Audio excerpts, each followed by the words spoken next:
Hello, everyone. Welcome to episode 70 of Press Any Key, and we are back. We are back in black. Yeah, the return. We're back with an asterisk. Yeah, pretty much. We might not be here next week. No. But thanks, everyone, for checking out our show. And then if at any moment you want to contribute to the conversation at all, like go ahead and jump into the comments below, or leave us a review on whatever app you're listening to this on. Just go ahead and just chew us out if you want. We all deserve it. So, and it's about time. We all got it coming. Yeah, we all have it coming, to be completely honest. So, yeah, this week we got a stacked show, gentlemen. We got a wild one. It's so weird to do this over a computer again. Like, I was expecting visceral just energy. Like the good old days. Yeah, pretty much. How I started. Yeah. Yes, to be back where we started. Okay. So we got some fun stuff to talk about today. First up, right off the bat, because we gotta get moving here. Thor: Love and Thunder finally dropped a trailer. So I mean, listen, I think this trailer now breaks the record for Marvel's shortest amount of time between trailer and a release date, and that's obviously because of Doctor Strange. There's a lot of cool stuff in it. There's a lot of really great. I think colors are back in the MCU. It would look like. Not really those gray overtones that they've had before. So listen, I look at all this and I get excited. So I'm going to just throw it off to you guys. You tell me what you guys thought of this, because I'm a total Marvel stan. So I'm there. They already have my money. So you guys let me know what you think. Nick, you want to go first? Not particularly, but yeah, I'm excited. I'm excited to see this, obviously, to get back into the MCU and all the intergalactic outer space stuff after everything's kind of been so Spider-Man centric for the last couple of years. That's what we've been waiting for. So yeah, I'm excited to see these characters. And the big thing I'm kind of wondering is what's the relationship between this and the new Guardians movie going to be? Because they're so present in the trailer, and it seems to me like there's a lot of scenes about them around the ship, and they take off through one of those windows through the however the space travel hyperspace drive or whatever, right? Yeah, so I'm wondering if maybe they're just in the beginning and they ditched Thor and go do their own movie, or if they're throughout the whole thing. So I'm interested to see how this is going to affect the broader Marvel universe. A lot of people have brought up Gamora and how at the end of Endgame they were looking for Gamora. Right. However, I think they're going to wrap that up in Guardians 3 and the holiday special that they're shooting for Disney Plus, which is written and directed by James Gunn. It's all coming. They're all shooting at the same time, that type of shit. So I think that's how they're going to wrap up that story, so to speak. But I mean, I think it's interesting that the Thor's 80s outfit is actually his Ravager clothing. It looks like him and Peter Quill rejoin the Ravagers for a bit, which would be a nice update. Korg is back. Look at Taika Waititi's obviously, doing double duty as director and playing Korg. And then I knew we weren't going to get him in this trailer, but Christian Bale is playing the villain of the film as Gore the God Butcher, and he hasn't been in a comic book movie in literally 10 years. Yeah. I'm really actually that's what I'm most excited for is his performance, because the rest of the movie, looks super cool. I like the tone. I like what you're talking about with all the colors. I think it's super interesting that we're having the Doctor Strange movie over here, which is the very dramatic, the very, like you said, dark grays, but still. Well, no, I mean, I feel like that movie's great. But I mean, you look at past Marvel films, and it always looks like there's this gray or filthy over it, where I feel like Spider-Man, Doctor Strange, and now really this trailer, they've really turned up the saturation on the colors, Oh, yeah, I get you. And that's honestly what I look for, because I think comic book movies should be bright, and especially a movie with intergalactic space travel like Thor, I think it just mainly has to do, what we're bringing over from the previous Guardians of the Galaxy movies, and having Taika Waititi and, the previous Thor movie. Those were super. You literally couldn't put them in the same color palette as what you're talking about. They need to stay in this vibrant 80s style. Yeah. Speaking of 80s, I love the Sweet Child of Mine song that they went with. Now, remember, they used Immigrant Song in the trailer for Ragnarok, and then they actually featured that song in the movie quite a bit. So I'm looking forward to see how they do that with Sweet Child of Mine as well. I realized that cool. I realized that while I was in the middle of saying that, you probably couldn't hear half of it. So No, You we're got good. we got the gist of it. I think actually this movie's gonna be.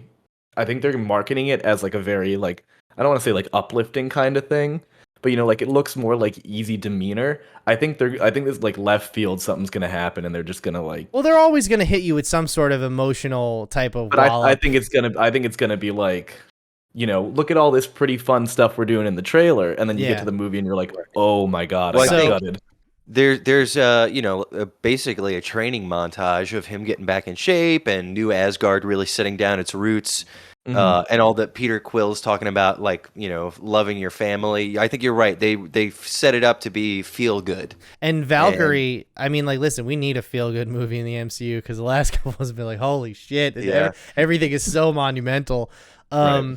But I also feel like that they've given themselves space to where like they can have this feel-good vibe, but also they know that they can deliver on something really emotional too. Yeah. Specifically, there's some things like already Valkyrie's looking for her queen, which is that obviously that's an emotional hook. Looking for love in all the wrong places, and then the other thing that we haven't talked about yet is Natalie Portman as Mighty Thor, because she looks fucking incredible in that suit. Like, it's hard to pull off the whole silver helmet with the nose eyes. piece, You know what I mean? And like, I feel like it worked in Peacemaker because it was a joke. Whereas I feel like that first trailer is like, wow, they really pulled off that look, does huh? look good. It does. It Yeah, looks it does look really good. And her arms look fucking huge. Yeah, Dude, she's her ripped. arms are as big as my legs. Like that, she is jacked. And she said she was gonna get jacked. So I'm just interested to see how they bring her back into the trajectory of the story. Where has she been? What's she been up to? are you familiar with how she becomes Thor in the comics at all, or no? Okay, No. so quick recap. I'm sure there's dozens of pages that add up to this, but basically, she gets terminal cancer. So when she wields Mjolnir and she turns Thor, that kills her cancer. So her Oh. becoming Thor actually like staves off death, kind of a vibe. You know what I'm saying? Yeah. So That's What cool. I'm interested to see is how does she come back into Thor's life? right. What has she been doing in the years since we left her? And Dying of cancer, Nick. yeah, she's been dying of cancer. What I also like. I'm interested to see. I don't know anything about the comics and like what makes her worthy to wield it. Like, how are they gonna? She's a vegan, so She's a vegan. that'll happen. Good. That'll happen. Non-cruelty. That'll happen. The other. I think No, go ahead. I was gonna say I think like a lot of like the demeanor and kind of tenor I'm getting from this too is I feel it's gonna be like I think a lot of pulling inspiration from like James Gunn type of styling, plus like a little bit of Deadpool, like not breaking the fourth wall humor, but kind of like that element of in the beginning where he's just like I don't want to fight anymore. A wink I don't and a wanna do nod. this," Yeah, where it's- a little tongue in cheek type of stuff. Yeah, I think we're gonna get a lot of that kind of feel from it, and I think that's gonna be fun. I Like, will think it's gonna wink, be a wink, really nod, fun- nod. Yeah, a I little bit of wouldn't winks, be a little bit of nods. surprised if James Gunn writes the dialogue for the Guardians, because every movie that the Guardians have been in outside of Guardians movies, their scenes have been written by James Gunn. He's the Yeah. only one who writes dialogue for the Guardians. Now listen, it's a As it Taika should be. Waititi movie, so it could totally be his, like, he could be like, nope, I'm doing my own thing, but also like it's Marvel. Like there's no studio in town with more studio interference than Marvel, I hope you Yeah, guys. but they're also the only studio in town where I'm okay with their interference. Yeah, because it's the reason why the movies are so good. I mean, like, it's more like a TV show than it is It's constructive sequential interference. films, yeah. Yeah. Yeah, it's like you have the showrunner, and then you have different directors come in for each episode. Right. Mhm. So there is one thing that I think is important to bring up. Russell Crowe. Russell Crowe. No, there is something that is important to bring up, and there's been a lot of listen, I don't know what happened to comic book fans since Spider-Man came out, but like everything is like over with this critical eye the entire time, and everyone's bitching about Gore not being in the trailer, about how Christian Bale didn't make an appearance in the trailer. As a like My 'cause whole thing everything's is, like- always in every trailer. Yeah, like, and then the other thing, ridiculous. Well, I mean, in this day and age, it's hard to go. It's hard to see a trailer and not get the Well, entire plot of the movie. right? I get that. And then the other thing was like they were begging for a trailer. It's like, why are you begging for a trailer for a movie you're gonna see anyway? You know? Then the I love how you guys are just nodding. Yeah, I agree. I totally No, I agree. get you. Like, We can hear you. It's just it sounds like you're being consumed by a computer. Oh, cool. Like that scene in the Matrix where the mirror yeah. goes down his throat. Yeah. That's what you sound like. Okay, That's what's cool. happening here. I sound like a dial-up man. Got Yeah. it. the So dial-up man.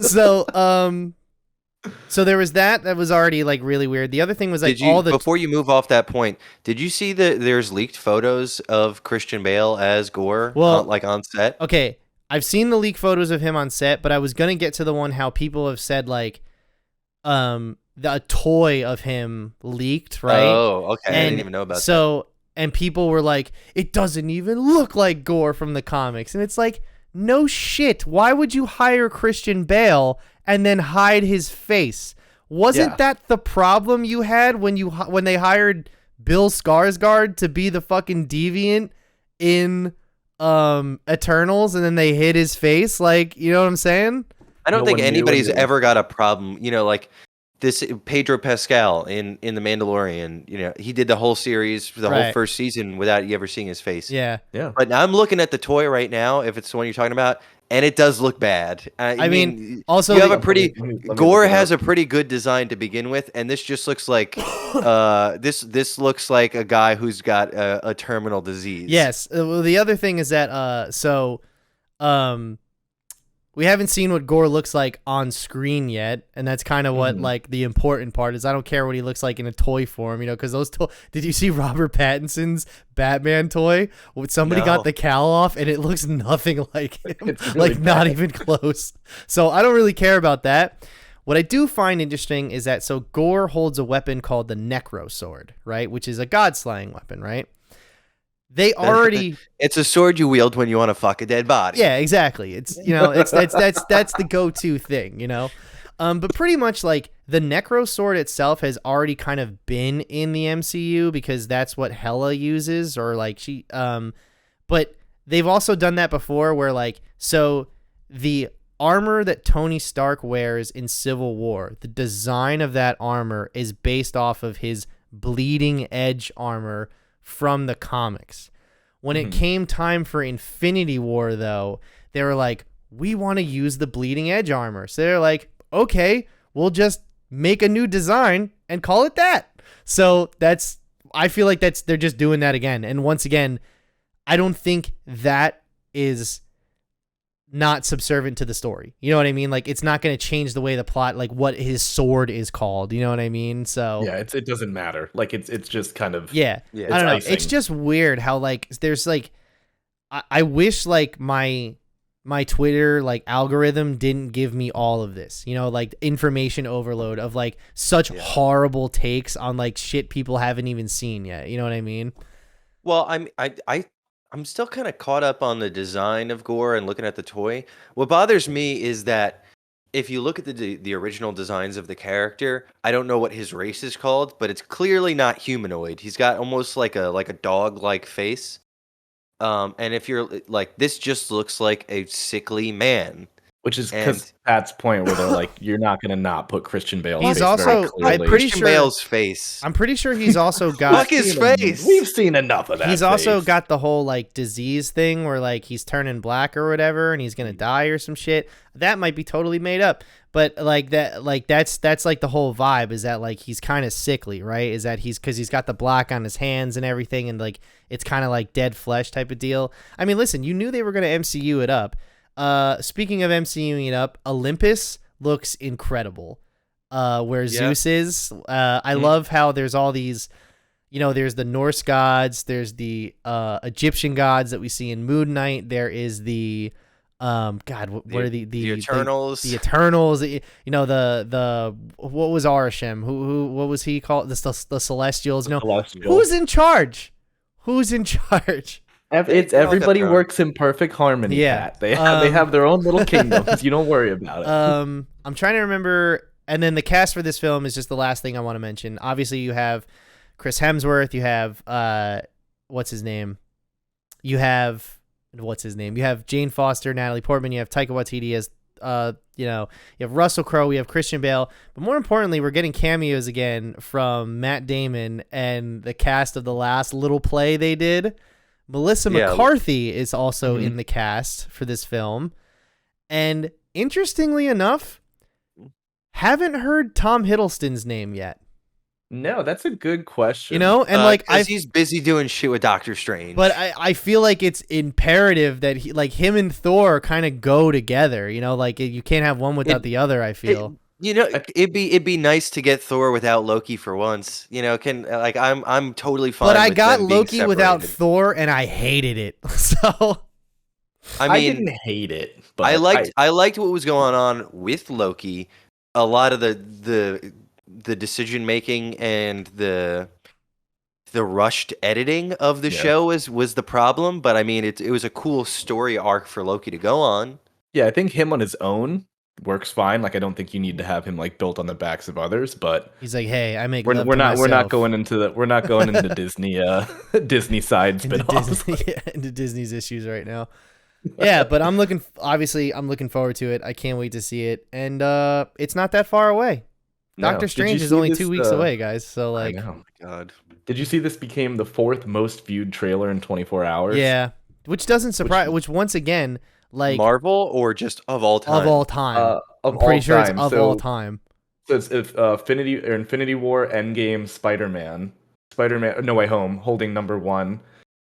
Endgame. How much did this have? Let me see. This reached 209 million views within 24 hours. Yeah, that's wild. Pretty wild. That's insane. The fact that they keep setting the bar ever higher just tells you that the MCU is just keeps growing. Like the Marvel Studios just keeps getting a bigger and bigger audience, and eventually they will crash. Anyway, so yeah, I'm looking forward to it. I think this is gonna be great. And yeah, what about you guys? What about our listeners? Tell us what you think. Leave a comment, send a message, a telegram, a smoke signal. Us a kiss. Send an owl. Send an owl. Send the slowest bird known to man when you can teleport. Penguin. Okay.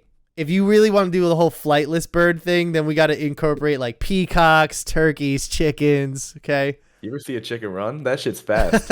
I've seen Chicken Run. I've seen Chicken Run. It's a great movie. I've seen all of the chicken runs. Mel Gibson's best movie. You forgot it was Mel Gibson, didn't you? What the fuck is what's the new Doctor, or not Dr. Stu? Father Stu. Father Stu. Oh god, Dr. Stu here. Dr. Stu. Right. That's gonna be an interesting one. Speaking of needing a doctor, Warzone is getting a nice update.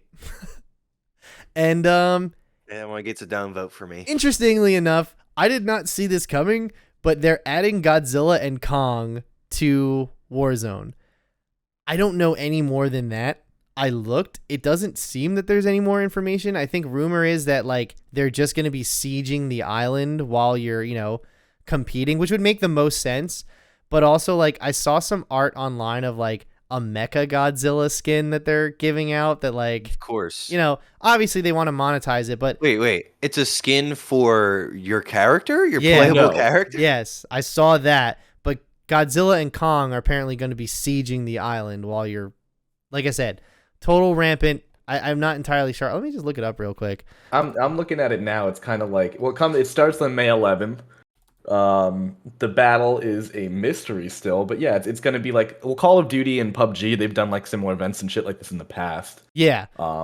So it's not anything like, they're not breaking ground doing anything with it. No, but it's just kind of wild that it was this brand tie-in. It's brand, and it's like at this point, like you didn't do this around the movie release, like when it actually came out. I think that's just like. It's also one of those things where it looks good though. Like they got the designs right. Like somebody tweeted out one of the greatest stills of the MonsterVerse Godzilla is from Warzone, and it does. Yeah. It really looks like it. It looks good when he's charging and Godzilla's coming out of the ocean. Like it's a cool looking picture, but like I think it's gonna be cool. I think it's just like a cool added element. Like if you're fighting on this island and then just out of nowhere, like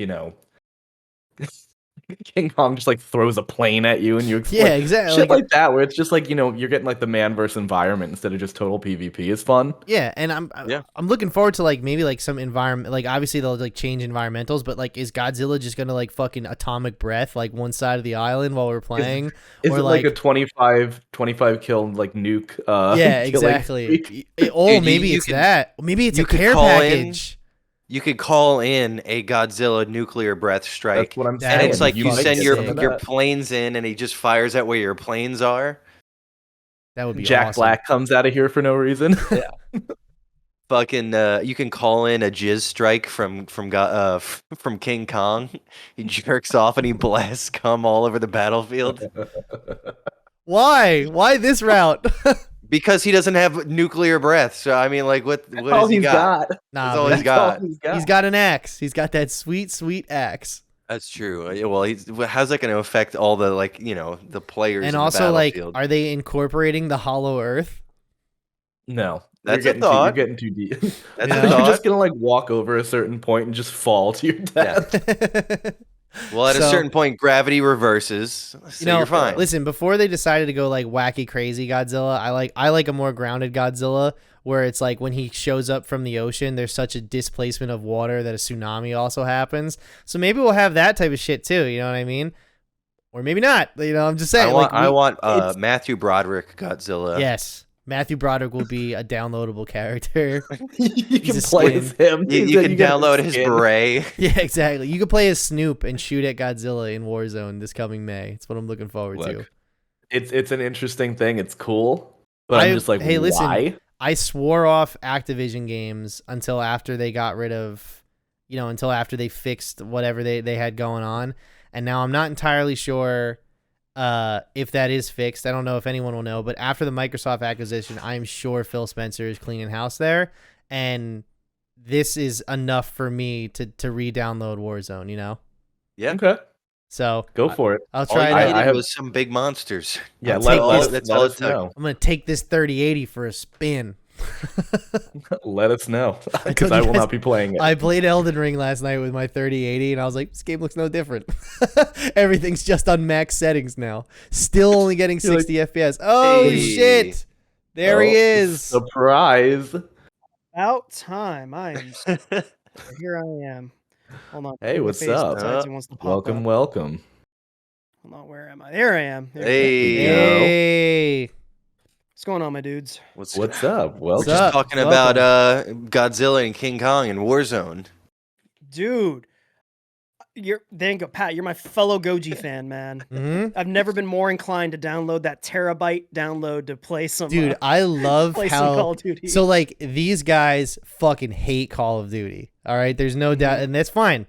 I I have no love for Call of Duty, but I don't hate it. I am the man of like, dude, fucking feed me a new COD every year and let me put 100 hours into it, burn myself out on it. I usually get to first prestige and then I'm usually done. Like, I fucking love COD.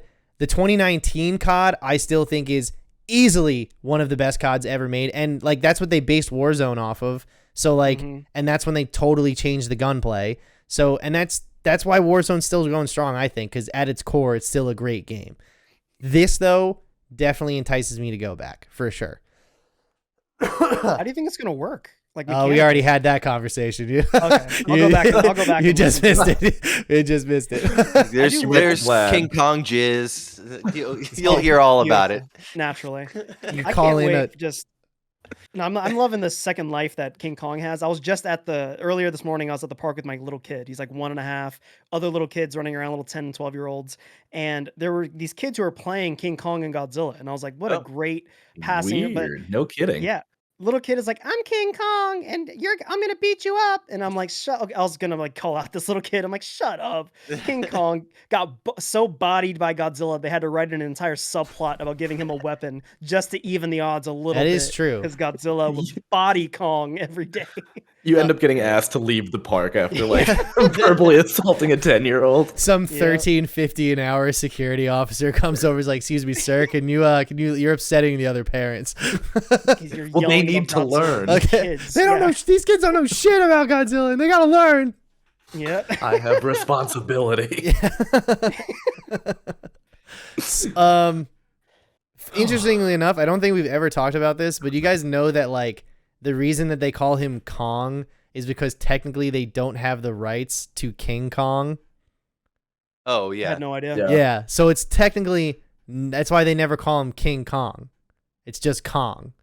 I don't I know. thought It's, he was just just- Kong so- because he got bodied by Godzilla. and that's why they. That's He's why. no longer the king. That's why Took they. it away from That's him. why his color is totally different. He's got a different fate. Like that's why they had to change him pretty much. They had to. It's one of those things where like Disney owns the rights to the like certain elements of the Wizard of Oz movie, but the Wizard of Oz itself is in public domain. So when Fox wanted to make Oz the Great and Powerful, they had to change the names of the way the characters spell their names, but also the actual tint of the witch, which is green paint. They had to change to get away with that. Well, that's fine. Interesting. That witch guy, I think she got like super sick from like the like chemicals and mercury. In Oh, the paint yeah, they yeah, used on her face. I mean, that was like in 1921. I was talking about Mila Yeah. Kunis in like 2012. Oh no, I know, but like thank God they changed. Yeah. Well, it's all Also- CGI now. Yeah. So. Also, for those listening, you wanna intro our guest, Pat? Oh yeah, hey everyone. This is AJ. He's from Genre Geeks, and he's filling in with us today because Jess went out in a blaze of glory this week. So There you go. Well, everybody one week. everybody's you know? going out in Yeah, a blaze of everybody's glory. gotta have it. Okay, well, we should get like the like trumpet like so. play taps. Yeah, every week that somebody's missing, taps. Taps. All right. That's rough. So speaking of rough, Netflix. Yeah. That was a good one, Holy Pat. shit. Here you go. I'll give you one thumbs up. Oh my god, dude. All right. So Nick, I know you're all over this like white on rice. So why don't you go ahead and lead us off and tell us what the fuck is Well, going on in Netflix? Here's what I'll tell you. The Wall Street Journal, you need to log in to read the article. So I can't read this damn article. But no, Netflix they're really taking a lot of L's They're recently. hemorrhaging money right now. They're hemorrhaging money because their viewership is down and they decided to make all the wrong decisions to try and bolster their sales. They're now doing like IP, like how many viewers you can only be in the same household. You can't share your logins, which goes against their whole policy of like how many screens you're using. Yeah. They're adding ads. They're increasing their prices. It's just one thing after another. And all over Reddit, I see just people talking about like when the day comes that they start adding advertisements, they're going to drop the service. So Well- I haven't heard one person say anything positive about any of the moves that they're making right now. I feel like it's kind of like it's one of those things where it's like, well, it's everybody's fault, is it not? Because like Netflix was never a sustainable business model. Streaming services are not a sustainable business model. They were always meant to be ancillary, like in addition to, where if you miss the content on the broadcast, you can check it out later. It got way bigger than anyone was ever expecting it to. So that's why, like, I think in 2017 or 18, Netflix took out $10 billion from creditors to finance themselves going forward. And like, Netflix is no small, they make $3 to $4 billion in profit per month, but they can't keep up with their production costs. And ultimately, when Netflix first started out, they were the only people in town. Now they have serious competition. Like, it cannot be ignored anymore. People are going elsewhere. Like, I can't remember the last time I used my Netflix account. Like, I'm usually on Disney Plus and HBO Max now, you know? Yeah. Well, yeah, that's like my entire thing about this is like when I first got Netflix, like, it was to watch, like, so you could binge watch the shows that you really liked, so you didn't have to worry about them being on cable or something like that. And then like when they started coming out with a couple like new like Netflix original shows, they were like, wow, those are really, really good. That's why I'm going to keep Netflix. I think they made over 500 original shows last year. Something like absolutely just crazy. And it's not quality. Right. And that's the problem. Well, that's the They're other thing too. They just make stuff and just dump it on there. And the other thing is that like they are dumping full seasons of shows when Netflix was the only game in town, you could do that. But now we have Disney, we have HBO Max, we have Amazon, all doing 2 episodes a week or 1 episode a week, or we start with 3 and then we feed you 1 for the next 8 weeks, you know? Like something like not only is it a better marketing strategy, because like, dude, when an episode of WandaVision dropped, people would not shut the fuck up about that show all weekend discussing what it was. And then a new episode, listen, I love The Witcher, but when The Witcher season 2 came out, we burned through it in a weekend, and then we didn't even talk about it on the show, because how could you? No one was talking about it online, regardless of how good it was. It's a fair point. You know, and they did attempt to do weekly releases briefly. They had like the soup, right? Or yes, what was it? Yes. But that's not the same as a narrative. Yes, but that's not the same as a narrative-based like television. Right. Like, but what I'm saying, they did taste the dip their toe into the idea. They did taste the waters. No, but I think what's interesting though is we're fulfilling the prophecy of streaming services were meant to move away from cable subscriptions. Now they're everybody's got their own platform, ESPN and Disney Plus for $12 combined or some shit. And I think we're moving to a point where what Netflix was a good repository of content that you could have at your own disposal. And now they've gone too far into moving in the opposite direction that we were trying to get away from in the first place. And I think in the next few years we might start to see more and more bundles of all these services. And you can still watch it whenever you want. It's just you don't have to worry about getting a contract with a cable subscriber. Right, but it's also that same model as like back in the day there was 3 channels, and then cable came out, and it was like, you pay for cable, you don't got commercials. Then that happened, and then that became unsustainable. So then they put ads on that, and then that became the norm. And then listen, I think if Netflix adds a lower tiered priced ad based plan, that's totally fine. If it's like what, $9 or $10 a month with ads, like it's not a bit like, honestly, listen, I hate ads on YouTube while I'm in the middle of a podcast, right? But like if it's like they have made a point in the show to cut to commercial, and they have like a 30-second ad and it comes back, that's good for me, because like I'm one of those guys that I have to check my phone. You know what I mean? When I'm doing that.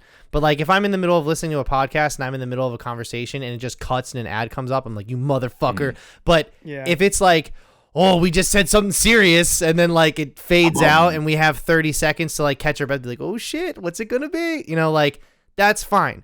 Also, like I'm not paying Netflix for a plan with ads. Like that's just not gonna happen. So I mean, I think a huge part of it too is like, going back to like what I said too, is now that other networks or other like streaming services are showing viable, extremely popular original content, it's making why would, if you have a show or if you want to launch a show, it's like, why Netflix? Like you have availability now. Like it's like back when like it was pretty much, I remember it was like Amazon doing Amazon Prime and Netflix, I think were like mainly like the two, and Hulu kind of at one point were like it going on. Netflix was still the clear contender, and a lot of the Amazon original shows were terrible. Yeah, like they just weren't good. Amazon just had a really bad user interface as well, so Netflix was also the preferable service. Right. But it's like, you have all of this, and it's just like, okay, it's like clearly I'm going to stick with Netflix because their original content is leagues better than Amazon Prime Video. But like, it's also no. Right. It's also just one of those things where it's like,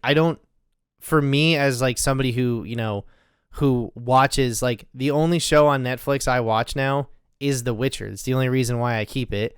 But all of the other content that I watch is on Disney Plus. Despite their best efforts, I watch every show that comes up on Disney Plus now.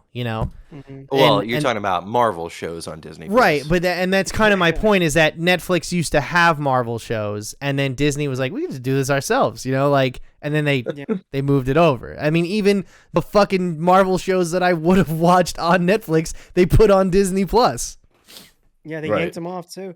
Netflix has its place. It's like the only real game for stand up in town. I would agree with that too. Yeah, HBO used to be it, but I can't. Amazon, I think, tries. Like the Steve-O has a freaking stand up bit that's on there, but it's like real, like the actual comics who are doing stuff. Like they go to Netflix now, which is fine. But yeah, it wasn't like 4 or 5 years ago when they were releasing a bunch of really good. They had the Daredevils and Luke Cages. They had they actually were putting out Stranger Things, Orange is the New Black, all these shows that were very popular.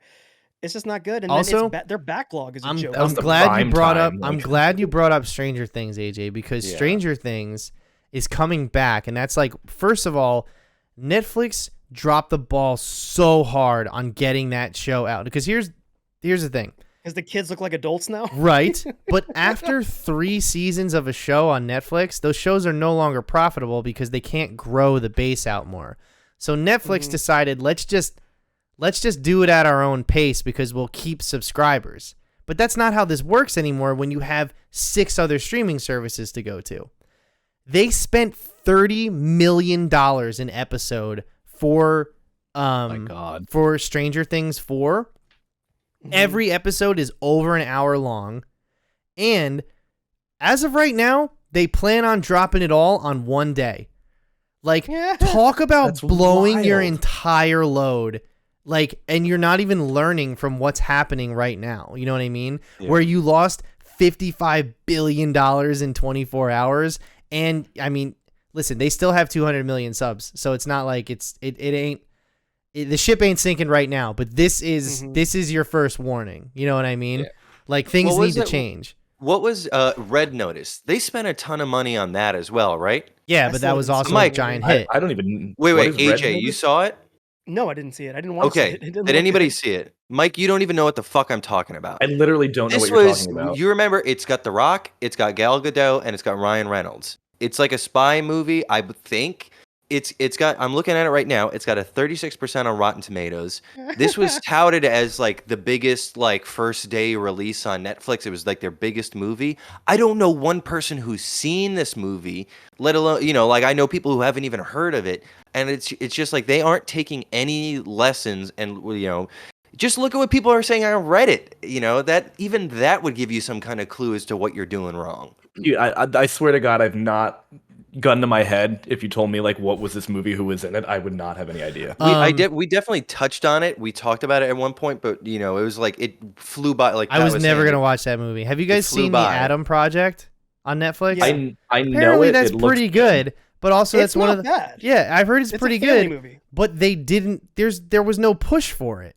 You know what I mean? It's like they don't know how to market their own original content. They have because that used to be the thing, right? Everyone was like, oh, you got to check out this fucking show on Netflix, right?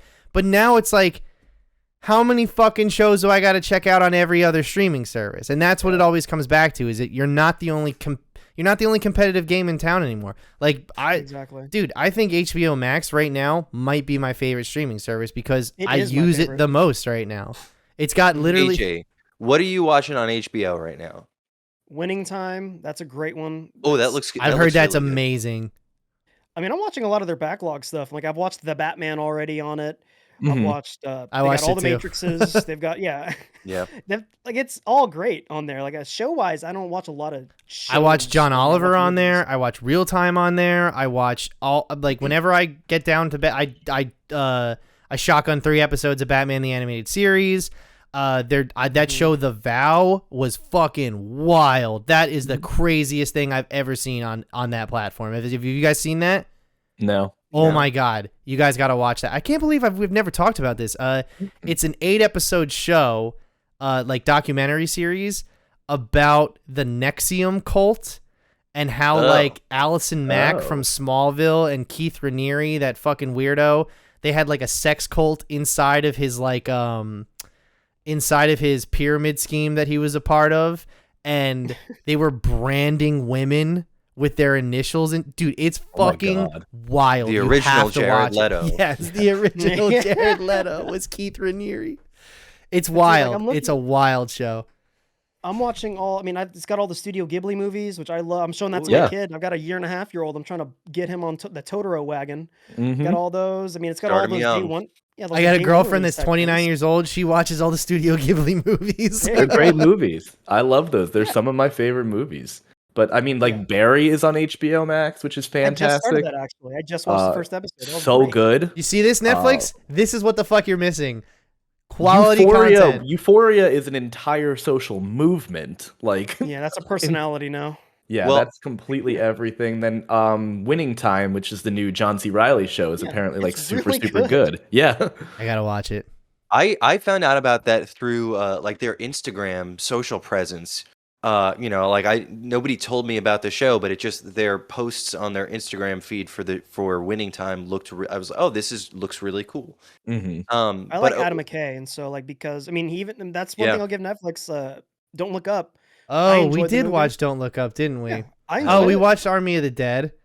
You know, Yeah, well, that was dumb that and was fun. we watched that because it was an Begrudgingly. obligation. Not I mean, I'm gonna also watch Rebel Moon when it comes out. That's his next project on there. And like uh they fully invested in him. He's got a whole Army of the Dead universe he's building out now. this is the Yeah, worst no one timeline. demanding it. Yeah, Yeah. they've got like an animated thing Timeline. going out. This is the worst timeline.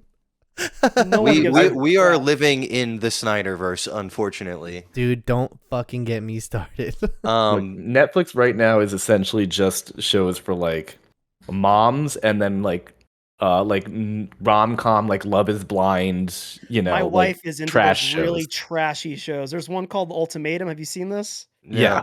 Yes. It's Dude, it is Go ahead. insane. The crap that Is people. it- It's Is the premise exactly what I think it it's is? exactly what you think it is. You You didn't think have it to, is? you don't It's have to the say setup anything for the more, and I premise. just know that like it's one of those things where like, do you guys remember that show 90 Day Fiance before the 90 days? It's the Yes. same Okay, shit. It is that's all the exactly my same. thing, is that like it's one of those things where it's like I get this is garbage, but also at the same time every single person in this show is a piece of shit. So I don't care about any of them, and you can just mindlessly watch it and consume all this garbage.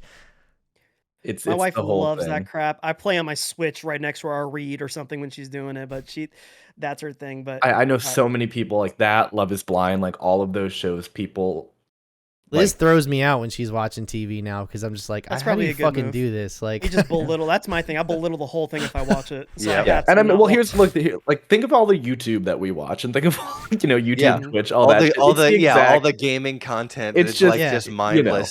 yeah, well, that's the other it's thing. mindless entertainment. There was one time where I was hanging out with a couple of my friends, and we were at my buddy's house, and we were watching the new Louis C.K. stand-up special, and Liz and two of her friends, they walked in or whatever, and they were like pouring themselves drinks or anything, and then they decided, oh, we're just gonna go back out to another bar because you guys are being quiet or whatever, and we don't want to disturb the. Either way, they were like, you guys are just so quiet. It was so weird. I was like, yeah. We were watching something. Not Paying everyone is attention to it. on their phone texting their friends or whatever while I'm trying to watch something. Like what do you Stand-up like? special is In the definitely moment. very different than watching mindless TV. Yes. Like that's something you want to engage with. Yes, but it's also one of those moments Absolutely. where it's like, not everything. Like I don't have to have like 100 things going on at one time. You Yep. know. Yeah. I God also damn. just want to put out there that I watched the first episode of Is It Cake?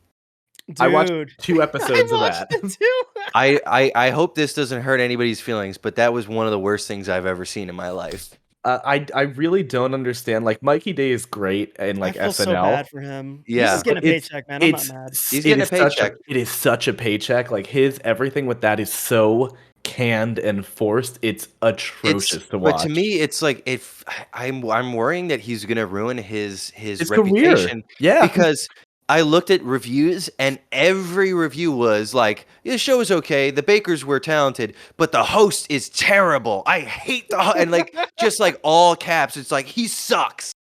How do you make that show good? I think he's doing what he can. Yeah, it's not his he's not fault. he's not charming though. It's like it's almost like he's in on the joke and he's making fun of it, which takes you out of it. Yeah. Mhm. I don't know why they picked him to do it. It's just like it's not like a comedy thing. It's not like anything that seems like it'd be his forte. Yeah. But He's got the right voice. They got to bring back Will It Blend. That says that. They do will gotta save- bring back That Will It is what will Blend. save Yeah. Netflix. Will It that Blend? does numbers. Well, also Netflix. I know they lost The Office recently within like the last year. Same with but now they have Friends. Seinfeld. They lost Friends though too. and They lost was Friends, big, but they paid but $100 million for that. Yeah, well, there's another Dude, lesson Netflix for you. is dumb with their money, dude. So I looked up Game of Thrones. The average Game of Thrones episode, like in the 8th season, was 15 million an episode. And you're telling me that you said that with Stranger Things, they're doing 30 like 30 million. million. Double. Double for a show that Will it is look any better? Will Probably it blend? not. Will it Dude, No, blend? but Millie demand. Bobby Brown will be making a lot more Just money. before we get off this topic, because we do got 2 more things to get to before we even talk about the movie we want to talk about. The one last thing to leave off with: Game of Thrones prequel House of the Dragon is $10 million an episode, and HBO basically went out of their way to say that we cut every cost that we could without sacrificing essential things on set, right? However, a guy who worked in TV and film was on the subreddit, right? And now listen, I have friends who work in TV and film, and I know that this is true. They will blow out their budgets just to say that they did. They will get unnecessary gear and use it once to say that they used this type of gear on set. The other thing is that there's this little rumor, AJ, you might know about this, is that when filmmakers ask for what they call a C-47, have you ever heard of this? I'm not unaware of that bit. No. A C-47 is just a fucking clothespin. That's what they call them on set. However, if you order 10,000 C-47s, the producer doesn't know what that is. That's so They're good. going to buy a bunch of fucking coke with it. Like that is That's 100% so a good. thing that happens on film sets. So It's like the hitting drug money. yes, exactly. So like because of these HBO is actively looking for ways to shut down all that blown out budget. Like, cause like that one episode of Game of Thrones was like $22 million and it ended up being like the worst episode of Game of Thrones. I think it was The Long Night. But like, so they were just like, nope, no more. Like we are putting a fucking kibosh on that, you know? And So- that's coming into like reinvigorating a series that has been marketed, merched, like, you know, that series has money. That IP has a lot of fucking and like money. even then, like you look at Stranger Things, it's going to be 30 million an episode, but what does that matter when the first season probably cost 30 million altogether, and that first season is probably still better than what we're going to see in the fourth, you know? Pretty much. So, I don't know. It's just I'm hopeful because I am a fan of the series. I do like Stranger Things, and I do like all the cast. yeah, I mean, But, listen, I'm not hoping that it's bad. I'm just saying that like listen. I think probably the biggest, and I'm not saying this is accounting for all the budget, but I do know that the cast negotiated for healthy, you know, like raises They from should. the previous seasons. They should, and I hope all the crew got some of that too, because the crew is like Yeah. the working class of film, so they're the ones Yeah. always getting fucked. So, Mhm. all right. Yeah. Speaking of getting fucked, DC There it is. and WB, baby. They are Yeah. back Here we in the are. news this week. Listen, we didn't have a show, so we didn't get to talk about it. However, like we spoke about it the last episode he was on. Danny worked for Discovery. Discovery bought Warner Brothers, and then they merged into Warner Brothers Discovery. Danny now works for literally the largest movie studio on the planet, besides for Disney. And yeah, Discovery already said like internally in meetings, philosophy wise, that they believe that DC has been mismanaged horribly for the past like 10 to 15 years, and that like they are putting their best foot forward to not only like actually like right the ship that Zack Snyder tried to fucking sink several times, but Mhm. actually have more cohesion with their properties going forward across video games, comics, TV shows, and movies. Like they want to spin off DC into its own vertical management, kind of like Marvel has. The only difference is that Marvel has Kevin Feige and Alan Horn, and DC does not have those people with that industry talent. And they say that a DCEU, like an MCU, could absolutely exist alongside properties like Joker and the Batman, that even though that they say that they're a part of their universe, it doesn't exactly line up with that continuity. That is, I think that's the way to do I it. think that's an awesome way to do it, because honestly, like I look at Marvel and I love the fact that we're almost at 30 movies and they all are on the same timeline, they all are in the same world, and like we still have X-Men and Fantastic Four coming too. Like we haven't even You got Venom and Morbius. Venom and Morbius, who Madam puts Web motherfuckers coming, baby. in the hospital. Madam Web, Craven the Hunter, What's the other one that? What's the one that? Oh, Did you Silver guys see those set Sable. pictures. What? Did you see those set pictures leaked of Of Aaron Taylor Aaron Johnson? Taylor. Yeah, he doesn't look like Craven at all. He's got his I'm like a gonna Google white that right t-shirt. now. Yep, He's got looking the at fake that. Hobbit feet because clearly he's barefoot in that scene, but Yeah. he doesn't want to run bare feet. Oh, the Bruce Willis feet where he's running on the glass. Yeah, Yeah. the Bruce Willis feet. So I look, this excites me, and like I said, I think Marvel could actually probably look at this and be like, why don't we do a story about Iron Man where he's actually an alcoholic? You know what I mean? Yeah. Why don't we do a story about Captain America, like going back, like putting the stones back? You know what I mean? Why don't we do these Elseworld spin-off things, or like, what would it be like if Captain America had Wolverine and the other team of super people he had in World War II, like he has in the comics? You know what I mean? Like, I cause think it's tough to do all of that now because I mean, Oh, with yes. DC, it's, like now, but like DC kind of like no one cares. You can almost like throw whomever into a new role and like have this is the new person for this superhero.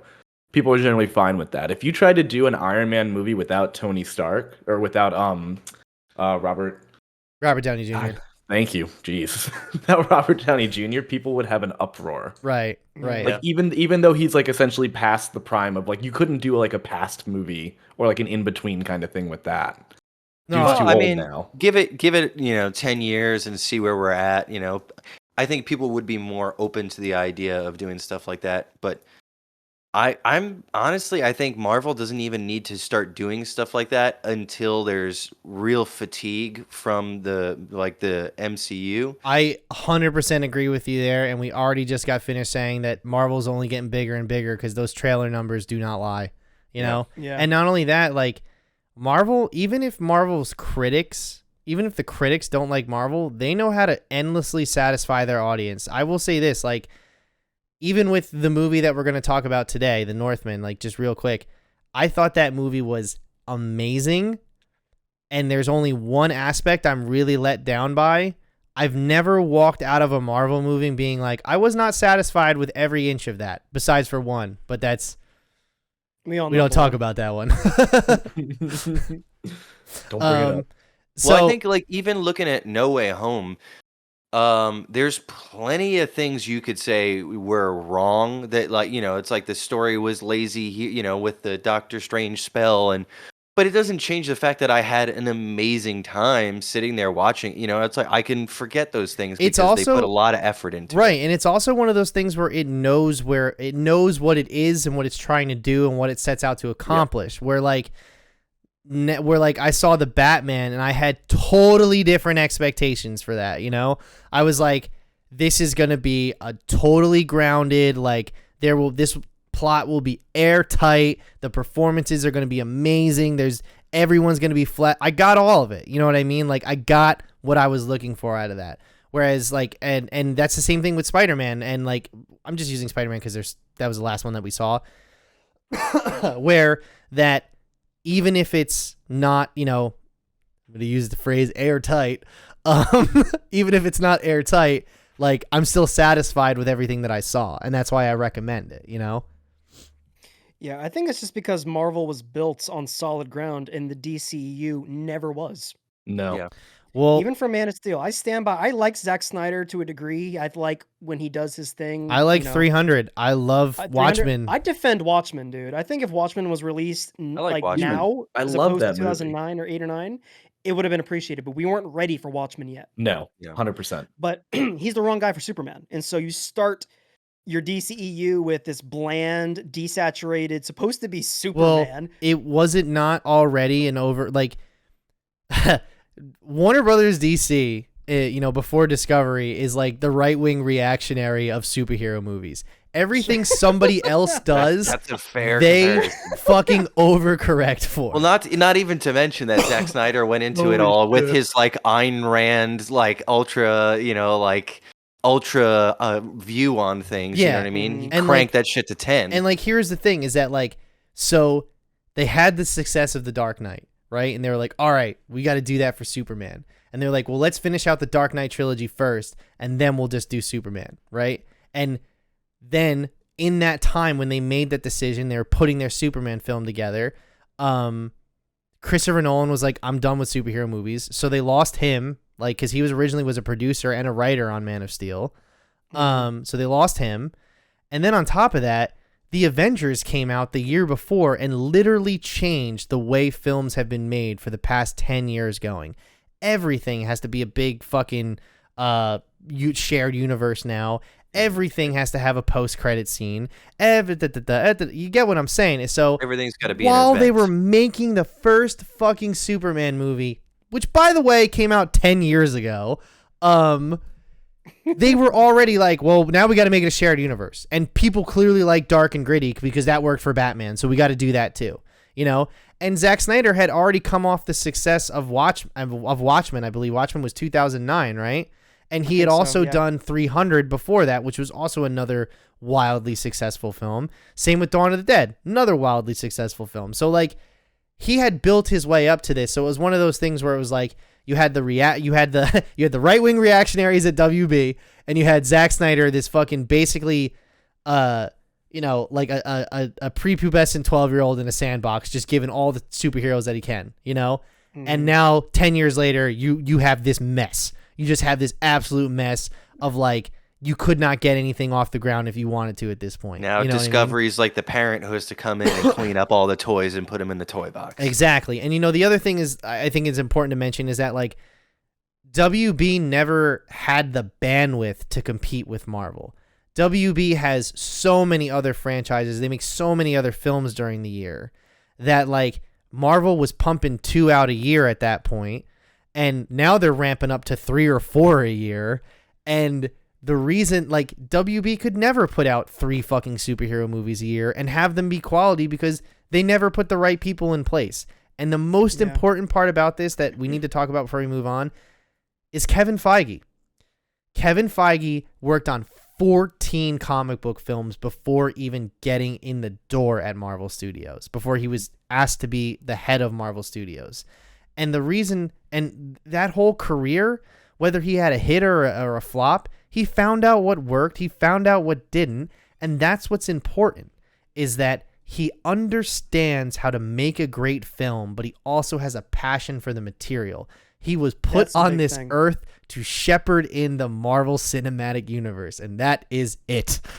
Exactly. I think as soon as he does X-Men and as soon as he does Fantastic Four, that's it. I think he's gone. I think he's got more years behind him than in front of him, but like he's done an amazing job, and that's what they're missing. The other thing that we got to remember is that Kevin Feige's boss was Alan Horn, and Alan Horn is easily one of the greatest entertainment media men who's ever existed.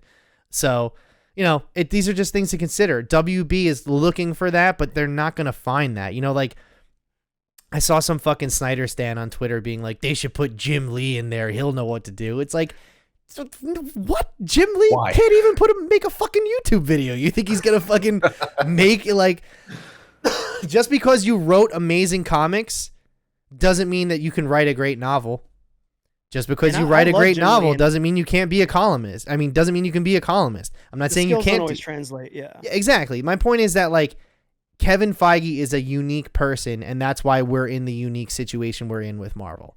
Whereas not only are they fucking destroying at the box office with numbers because people like it so much, but the fans are actually satisfied too, you know?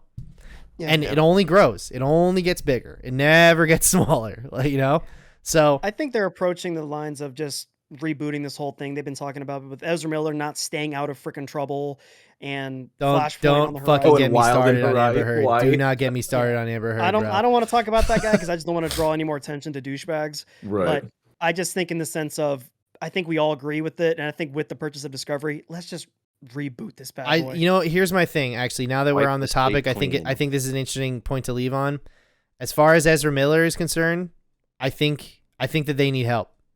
I think that is somebody who's struggling with mental health and addiction right now, and people who love him or anyone who he loves, they help them, please. Because I don't want to open up my phone one day and find out that Ezra Miller died in a hotel room. That's not what I want to see. So I think his bad behavior is a symptom of what's going on in here. I think that's what's happening. And As we should far- all appreciate Ezra Miller for really helping shepherd on the next era of DC. Right? Because hopefully his bad behavior brings an end. It brings all this shit down, and we start hopefully- fresh like AJ honestly, was saying. Plus listen, Jason Momoa, listen. like, you know, going This- against Amber Heard. His like, movie was Yeah. announced 7 years ago. They've had 6 director changes, like 7 page 1 rewrites at this point. I want to see it, but I want to see it succeed. I don't mind him as the Flash. He's not bad. Like, but it's just I'm fucking using the wrong pronouns, but I'm having a hard time keeping up with him. But you he's say they. but listen, I like I said, that is not a situation I want to see them in. I want them to get help. As far as the situation with Aquaman 2, they need to put that on ice right now and just wait till this whole thing works itself out. And if there's any movie that they are considering reshooting and dumping $120 million into again to redo, it's that one. And we all know why. Moving on though. That being said, with that,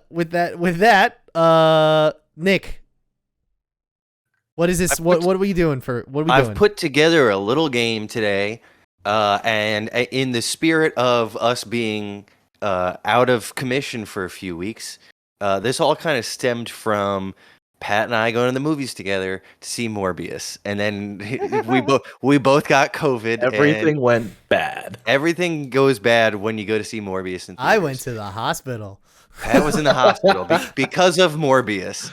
So I've put together a selection of reviews from Rotten Tomatoes that are a mix of critical reviews and audience reviews, and I'm going to read them to you guys, and you guys have to figure out who wrote the review, a critic or an audience member.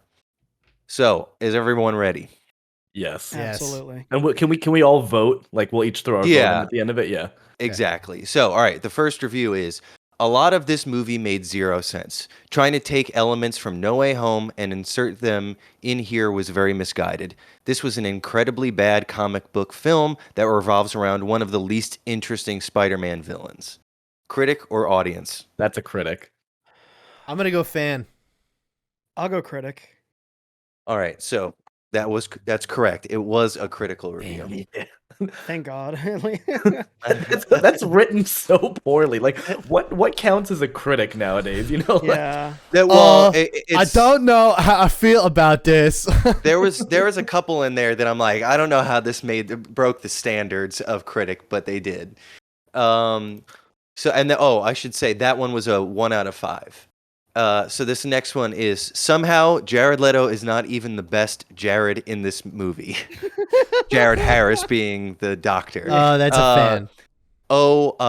I just enough with the origin stories we did not ask for. Critic or fan? That's a fan. I'll go critic again, just to go the opposite way. Yeah, that one was a critic. All right. So actually, so somebody keep tally right now. Actually, I gotta. These sticky note critical right in reviews front were a of me. little personal sounding. Fuck. That's whole what Also, I'm like, I saying. thought you were Be supposed to critical about it. articulate your thoughts. Like, what the fuck is this? Like, I'm expecting have you guys, AJ, that letterbox hold review on. you posted the other day about the Dude, secrets of Dumbledore? Did you It see made that, me Nick? cry, dude. Oh my god. I need to check that out. It's like, what do you mean? What do you mean secrets of Dumbledore? He's gay. We don't know what the secret is. Like, what do you mean? So I just want to also, I should have said this up front. I'm not taking the full review. I'm taking the small blurb. Yes, Okay. yeah, that's what I figured. Yeah. Okay, Still. so number 3. Where did the plot go? What's going on with the ending? How did the vulture randomly show up? Also, he can give powers to his girlfriend since she drank his blood? Wow, that was bad. I love Marvel movies. This was just not good. That's a fan. Okay, that's a fan. Mike? I'm gonna go critic. I swear to God, if That's- this is a critic. This was a fan. Yeah, Okay. because Thank God. the fucking God. idiots who are like, I love Marvel. This is Marvel's worst movie. It's like, well, it's not a Marvel movie, so Yeah, Yeah. I picked up on a lot of that. A lot of people were tricked by the a marketing. new Marvel legend arrives. New Marvel legend. Studio that brought you No Way Home. Liars. Superficial character development and shady morals means it's hard to work up to much sympathy for most of the characters in this movie, including Morbius. Who are we to identify with? Who are we intended to respect and admire? Critic or fan? hope critic. I'm gonna go critic. I think that's fan. It's written Pretty well, well. but Critic. All right. All right. Okay, number 5. Bad film from all points of view, starting from the writing of all the characters up to the special effects. Only Jared Leto is saved. Fan. only Fan, Jared no Leto way. is saved. I don't think yeah, and I think it was Jared Leto who wrote that. He's like and then it's crossed out Jared Leto. Is the Yes, account that- name totally fan. not Jared Leto? One of these was reviewed by, like, the name was just Morbius. And I was like, I feel like this would be a good one. That is Jared Leto. He's still Morbius in his mind He's right still, now. yes, he's Right. still in character. Are we sure this isn't some kind of elaborate April Fool's Day prank? Critic or fan? Critic. That's a Critic. fan. We are all right. So yes, that was a critic. Oh, Yes. Okay. Okay. Oh, Because they're movie- trying to be funny about it. Yeah. Yeah. The movie was great. It was an amazing standalone monster film and action movie. Fuck this. I don't know how loyal it is to the comic books, but it tied in very well to current trends in gothic comic book films being made recently. That's a fan. That That's is a fan, and PR that is a account from fan. Morbius. That's a For Sony fanboy. sure. That is a fan. Yeah. How do you feel about How do you feel about Venom? I bet. No Yeah, credit. right. No Exact critic worth reviews. their fucking word would ever say that. This is what we've been waiting for since 2020. Y'all proud of this? Must be some type of happy accident for Sony to finally release this on April 1st because this movie's existence is a joke. Yeah, that's a fan for sure. That's a fan. That's a fan. God That's, bless that's that Nick's review. That was a critic. What? No. No. one. Sign me up for that. That was a- What's their publication? That 'Cause was I gotta that read was that. Rendy Jones from Rendy Reviews. Yo, we gotta hit up Yeah, his Rendy. own D. website. Rendy? The Rendy from Rendy The Reviews. titular The Rendy. Rendy himself came out of his executive office. All right, here's a short but sweet one. Jared Leto wasn't born to be the Joker. He was born to play Morbius. Holy shit. Wow. Critic. You could say that, like, he was born to play Morbius. He is kind of an unbearable douchebag. Yeah. Which is so weird because the other night, Burke, whenever this came out, we saw a video of the kill come up. We were like, and he was like murdering it. We were like, damn, yo, he used to be so fucking cool. Yeah, I was like, I forgot that he Also, can really he's fucking 50 sing. years old, Yeah. and he's got a brother named Shannon. Anyway, All I right, joined I'll this read it. cult, yeah. read again. Jared Leto wasn't born to be the Joker. He was born to play Morbius. Fan or critic? Fan. Critic. That's a fan. All right, yes, you are correct. That is a fan. Okay. I just want more critics to say more batshit things. That's why I Yeah. can't It's, right? dude, it's bad when the critics are stepping Are out of line. wildin'. Yeah. Coming off the heels of superhero masterpieces such as Spider-Man No Way Home and The Batman, Morbius is a movie you might stumble across on cable TV and play in the background as you do your household chores rather than appointment viewing. Oh God my That's a damn, God. critic. good. That's That's critic. that's going for That's the a throat. critic. That's a critic. That is a critic. Yeah. That's rough. That's a Good. rough. That's review. something I would say. Like I would place movies and oh, this is on a Saturday while I'm Yeah. vacuuming. I'll just leave it on. This is Worth an it. unfolding laundry kind of movie. Yeah. Yeah. This was remarkably bad and somehow bored me to tears despite the insanity on screen. The plot had more holes than Swiss cheese. The character development was non-existent. Please keep the MCU far, far away from Sony. That's a fan. Ooh. I was inclined to say critic initially, but then That throwing last in part, the whole, that last throwing part, in that last fan. line made it a fan. Mike, you agree? fan. That was a critic. Oh man. That was a critic. Huh. There is no consistency. Yeah, as to, I'm like- absolutely not seeing a through line here at all. I felt the storyline was weak, albeit I was a few minutes late, but there was never another reference as to exactly what he did to become this way. Yeah, okay. That's Critic, that's 100%. a fan. No. Fan, I You guess. albeit. That was a fan. I don't think a critic would brag about it. I didn't see the whole thing. You know, I wasn't there. I wasn't there for the entire- beginning, but he never explained how he became a vampire. Did the ballpoint pen ever come back into play? You know, that is true. They didn't why did he pick vampire pets? That's a good point. The entire movie was kind of vague and out of focus, occasionally reduced to slow motion for brief moments of clarity. I anticipated bigger and bolder. Critic? Critic. Pat, I'm gonna go critic. that was an audience member.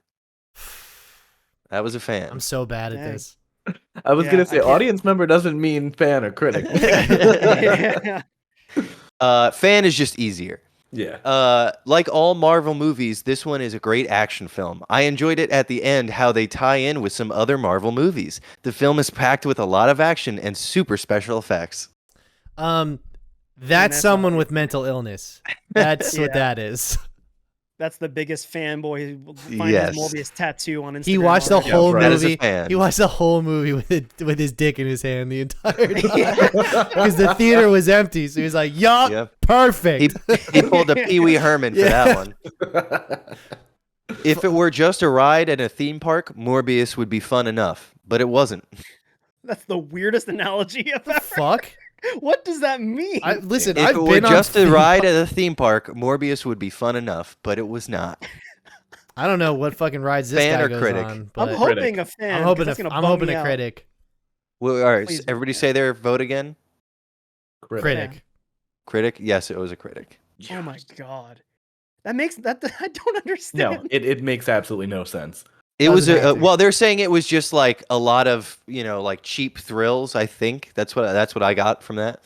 It was a good movie, plus there were not any swear words like in pretty much all other movies out there today. I would recommend.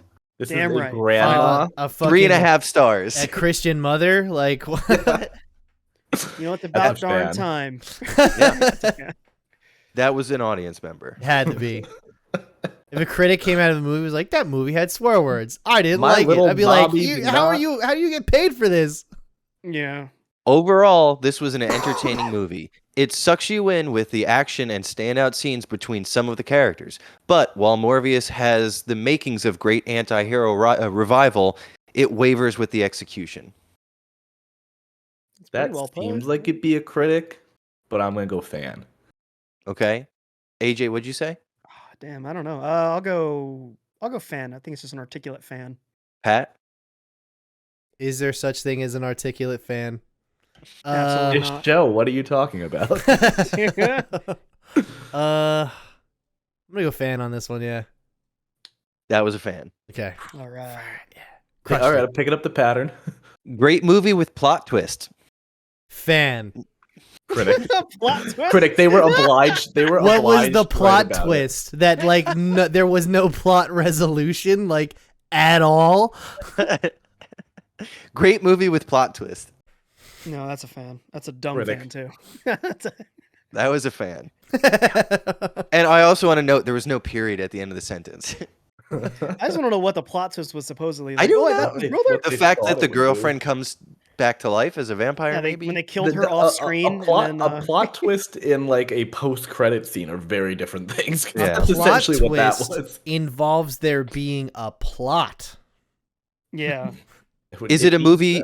Is it a movie you should see? Honestly, yes. What kind of question is that?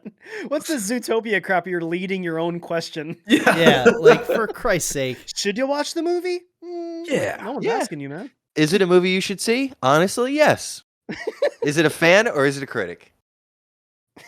God, I hope that's a fan. I That's hope a it's fan. a fan too. That's a critic.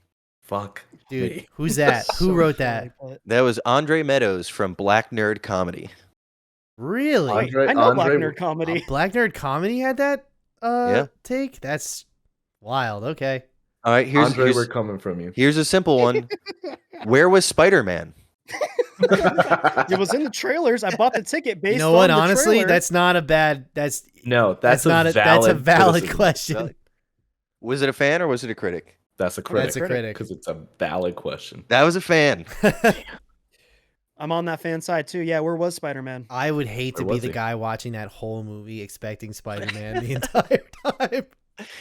All right. Person next to me kept trying to distract me, but the movie was 10 out of 10. Did you write that? Person next to me gave me COVID, but the movie was 10 out of 10. Was it a Like, you fan got or was it a COVID. critic? Fan. Man. Man. Fan is correct. All right. He really morbed those guys. Half of a star. 0.5 of a star. He really morbed those guys. That's a fan. That's I my hope it's a- review. I hope it's a critic, and this is them trying to do a really awful pun. It was a fan. Ah, dang. All right, final review. vampires, and there's another part to it. I'll read it again because it took me a couple times the first time I read it. Vampires, and there's another part to it. Nope, that's a valid review. I'm gonna go with fan on this one. I'll go Fan. fan too. That just seems weird. That words. was a fan. Okay, so where are we at? Tallying the numbers. Doing the math. Nick is very blue right now as well. I have a blue light in front of me. Oh. All right, so you guys got 15 right and 7 wrong. So you did pretty good. I'll We'll run take those it. odds. That's fine. So I mean, that was We did fan more or than critic. double right. We got, so we got Yeah. a solid like. We got a solid 66. Is that 69%? Is that That's- 69? sounds I- like 69 to me. All right, I'm just hearing in from our mathematicians that it's 69%. Nice. I don't know what we pay those guys, but it's I will obviously not say enough. I feel pretty good that I tripped you up with a couple of those. Yeah, honestly, Yeah, there I was genuinely surprised by some of the takes critics had because I was just like, like I get what they're saying, but also at the same time, it's like, do you know how to speak for a living? No. What the fuck? I kind of like Everything, when they got casual sometimes. You know, I don't Oh, want no, everything to be I mean, like a there's nothing- dissertation. Yeah, I don't like, for instance, like I don't like when critics like look towards other movies and shit on them and say Mhm. that's why this one's better. I'd rather you just tell me straight up, casually, why you like this one and why you think it works for the person who's going to see this movie. Right. You know what I mean? Yeah. So like when they drop their guard that much, like that I was not expecting, you know? Yeah. Yeah, it bummed me out because I get irritated whenever Rotten Tomatoes, it's a game every time, like on Instagram, they drop the score immediately, the top 5 comments. I only listen to the audience score. And I'm like, it makes me feel, because I try to defend the critics Dude, ones, because I'm like, I've- this is the dumb stuff that the That audience was like, is saying. well, that was like, But now. one time I was in Walgreens, right? And I was buying, Mhm. whatever. And the guy next to me was talking to the dude behind the counter and said that he's going to see Glass, which was that the sequel to Yeah. Unbreakable and Split or whatever, right? And Mhm. I said, I just interjected. I was like, "Oh, did you see it yet?" Because I heard the critics didn't. I heard it wasn't very good. I heard it like it's got like a 41% on Rotten Tomatoes or something. He's like, "Yeah, dude, but that's the critics, bro. The fans ain't seen it yet." I was like, "Okay, but how do you know it's gonna be good then? Like, or how do you know it's good? You know what I mean?" That guy That's just like- doesn't trust authority. Well, yeah. I mean, like, that's and exactly it. listen, I it's just one of those things where it's like, it's that same thing that we talked about with studio interference in the beginning of the show, where like when studio interference happens and it's not good, we all blame studio interference. So when a movie comes out and it eats shit on Rotten Tomatoes, everyone's like, dude, those critics are full of shit. Mhm. But when a movie comes out and it's very well liked by the critics, and it had like, look at Marvel. Marvel's the king of studio interference, and they make a great fucking product every single time. But nobody talks about it then. Nobody says like, oh, those critics It's the don't know what same they're talking conversation as when people talk about CGI, and when it's bad, it's everybody jumps down the VFX team's throat. Dude, But most of the time, you don't notice VFX I am just because it's so about. seamless. It's also one of those things where I am so tired of the Twitter VFX artists, you know, the people who are like, Mhm. this looks awful. This 2 seconds of a fucking CGI goblin mask took me out of the whole fucking movie. It's like, what are you talking Like, buddy, about? You blinked and you missed it. Yeah, and then exactly. You saw it again. It's also like, one of those after. things where it's like, did you guys know all the masks in Spider-Man No Way Home are CGI? When they're putting on like it's all CGI. And It was really good. because that's easier to do than to fucking get a physical mask to sit on. Like the Tobey Maguire's old mask on his face had a shell underneath it that they had to tape to his face to keep the form of the face. Right. Also, Tom Holland's mask in Spider-Man No Way Home, if you look at that without what's it called? If you look at that CGI? without Good Will CGI, Hunting? yes, he looks like a derp. His eyes are like totally like boggly and everything, right? So like they have to smooth it out with CGI. Turns out to Tom look good. Holland is cross-eyed in real life. So, but just it's going back to what you're saying. It's just like people have these weird expectations, and like when it doesn't pan out the way they want, instead of being objective about it, they try to make sure that somebody else is the problem. You know what I mean? Mm-hmm. I also want to just circle back to the reason that I decided to bring this to you guys is because I was looking at Rotten Tomatoes for Morbius, and you remember we were talking about the scores on there, and we were like loving watching the number come down. Right now, it's sitting at 16% for the tomato meter, but the audience score is up to 71%, and I'm like, we walked out of that movie and we said that was better than we thought it was going to be. That's kind of a meme, though. 71% is ridiculous. That's kind of a meme, though, now, because like Twitter took it over to try and make Morbius the greatest comic book movie of all time. Like that's why I don't trust those audience scores when you can't regulate. Like everyone, I know people that swear by IMDb is their favorite rating system. Dude, the second IMDb is the most broken one. Well, dude, the second that there's no restrictions and that you don't have to be qualified and you can spam and review bomb, it doesn't matter. It's completely meaningless. You've completely well, a couple years ago, after the Captain Marvel fiasco, they actually changed the way that whole system takes place. So you actually have to submit a ticket stub and your review, and Rotten Tomatoes will change that. On Rotten Tomatoes reviews, there are 2 categories. There's verified, all audience, and verified audience. Oh, I didn't know that. That I didn't know. Said, there's the audience score is encompassing both categories of verified. Listen, and unverified. It honestly for me, it goes back to Joker. Joker is beloved by Joker with Joaquin Phoenix. It is Joker is beloved by audiences, people by the intellectual dark web. By the intellectual dark web. A lot of right-wing politics in this episode. Joker is beloved by audiences, right? And people say it's the gold standard and that. The critics really did not like Joker. The critical score on Rotten Tomatoes will reflect that. And the other thing that people have to remember, Rotten Tomatoes does not hire critics. All they do is collect the scores that were submitted to them by other websites and then projects that into a number. And the way that they calculate that number isn't even mathematical. It's like if the most amount of critics submitted the number 68, that's the number that it gets. If you want to see the actual review score of the film, they have another a selection you can click through, and it shows you what top critics actually gave it and how it mathematically comes out. But like, that's how it kind of works. And like, listen, Rotten Tomatoes was never supposed to be the Bible. It was supposed to be like, this is what the conversation around the movie is. You know, people built these expectations for Rotten Tomatoes. You know what I mean? For sure. And it is an interesting study to go in and compare what audiences think versus critics. Right. You know, that is a valuable piece of information, even if it's not mathematically sound. Right. You know what? You're absolutely correct. Even though it is not a 1-to-1 comparison, I think is the best way to put it. You know, and like even then, if you want to submit a review to Rotten Tomatoes outside of them literally emailing your website and being, hey, what score would you give this? They do it on a weird, like a 4 out of 5 scale or like a 3 out of 6. It's like this weird number you have to pick. It's so needlessly complicated. For the record, Joker has a 68% critic score, and I think and like the top 88, right? It's a 49 for top critics as well, so it's even lower amongst top critics.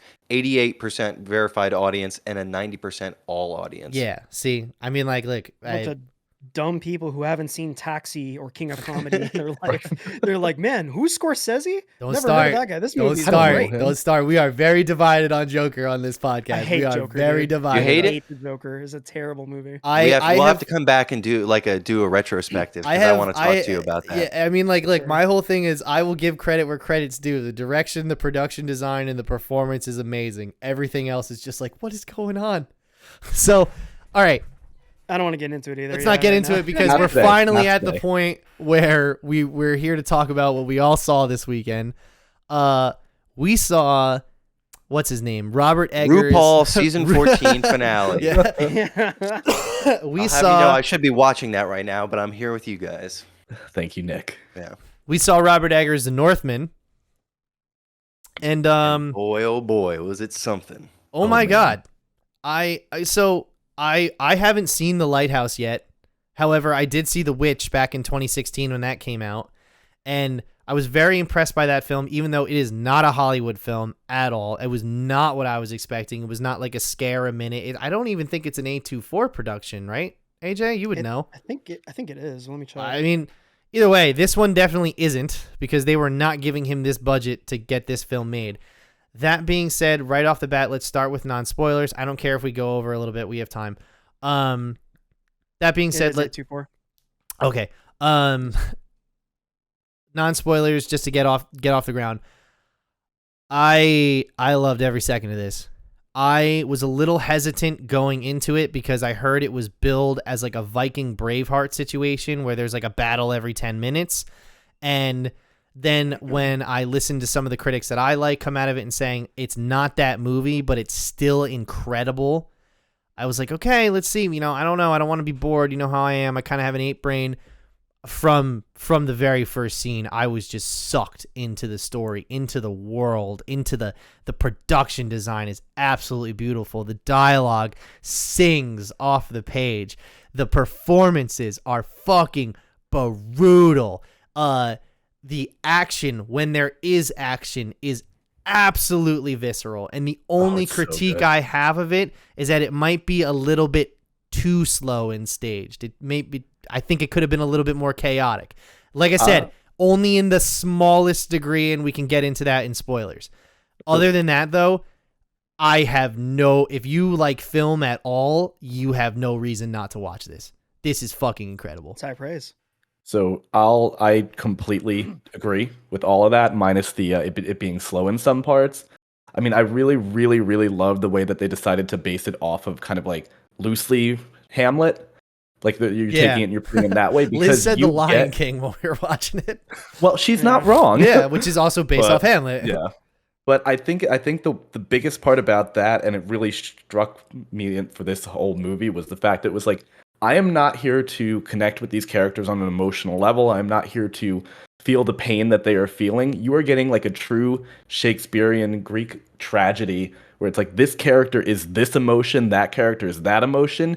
Like you're not there to be in the shit with them. You are there to watch, the highs and lows and like their I felt that flaws too. Cause other things. I felt that too. At some point I was like, this is very Shakespearean and I'm glad this exists because this is one of those stories where they're not trying to connect with me. They're just trying to depict a story like set in this time period, Yeah. Like we're not trying to get like deep. I mean, you obviously get into characters' emotions and motives and everything as much as you would kind of like for a play, but like we're not trying. It let them take the characters in a way, put them here, and then that's who they are. Like it did not have to worry about handling them very carefully or like there wasn't a lot of like intricacy with it, and I think that it wouldn't have served it well to do that either with it being such a brutal storyline and concept. So I think like both in physical demeanor and fighting and everything, you had the brutality of it, but then in all of like basically how everybody is structured as a character, it mirrored it in a really, really cool way. Yeah, I totally agree. AJ? Yeah, I loved it. I'm a sucker for these kinds of movies, though. It reminded me of it's the way I described it to a buddy. It was like, what if Revenant met the Green Knight, and that it's just it's brutal. That's really what I said. I said it was somewhere in between the Revenant and God, what's that other one? Fuck.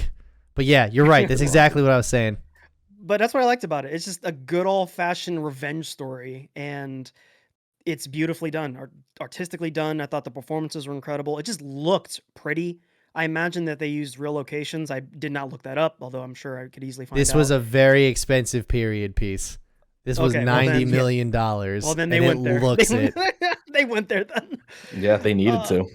Yeah, and it was just I love these types of experiences where I saw it in XD. I don't know if you guys saw it in like the big format. It was just I saw it in Dolby. So there you go. Just to me, the more immersive you can watch it, the better. Because it's just an experience. So there's long stretches of no dialogue, and it's just being a Viking. It's funny that you bring this up because I bought tickets to this movie, probably like when they first went on sale for this morning, right? And when I bought them, I usually like to buy 2/3 up right in the center if I can. That's that's where the sound mixer sits when he mixes everything. That's what the perfect viewing angle, right? That's my dude. We were the only people in that row when we bought those tickets, right?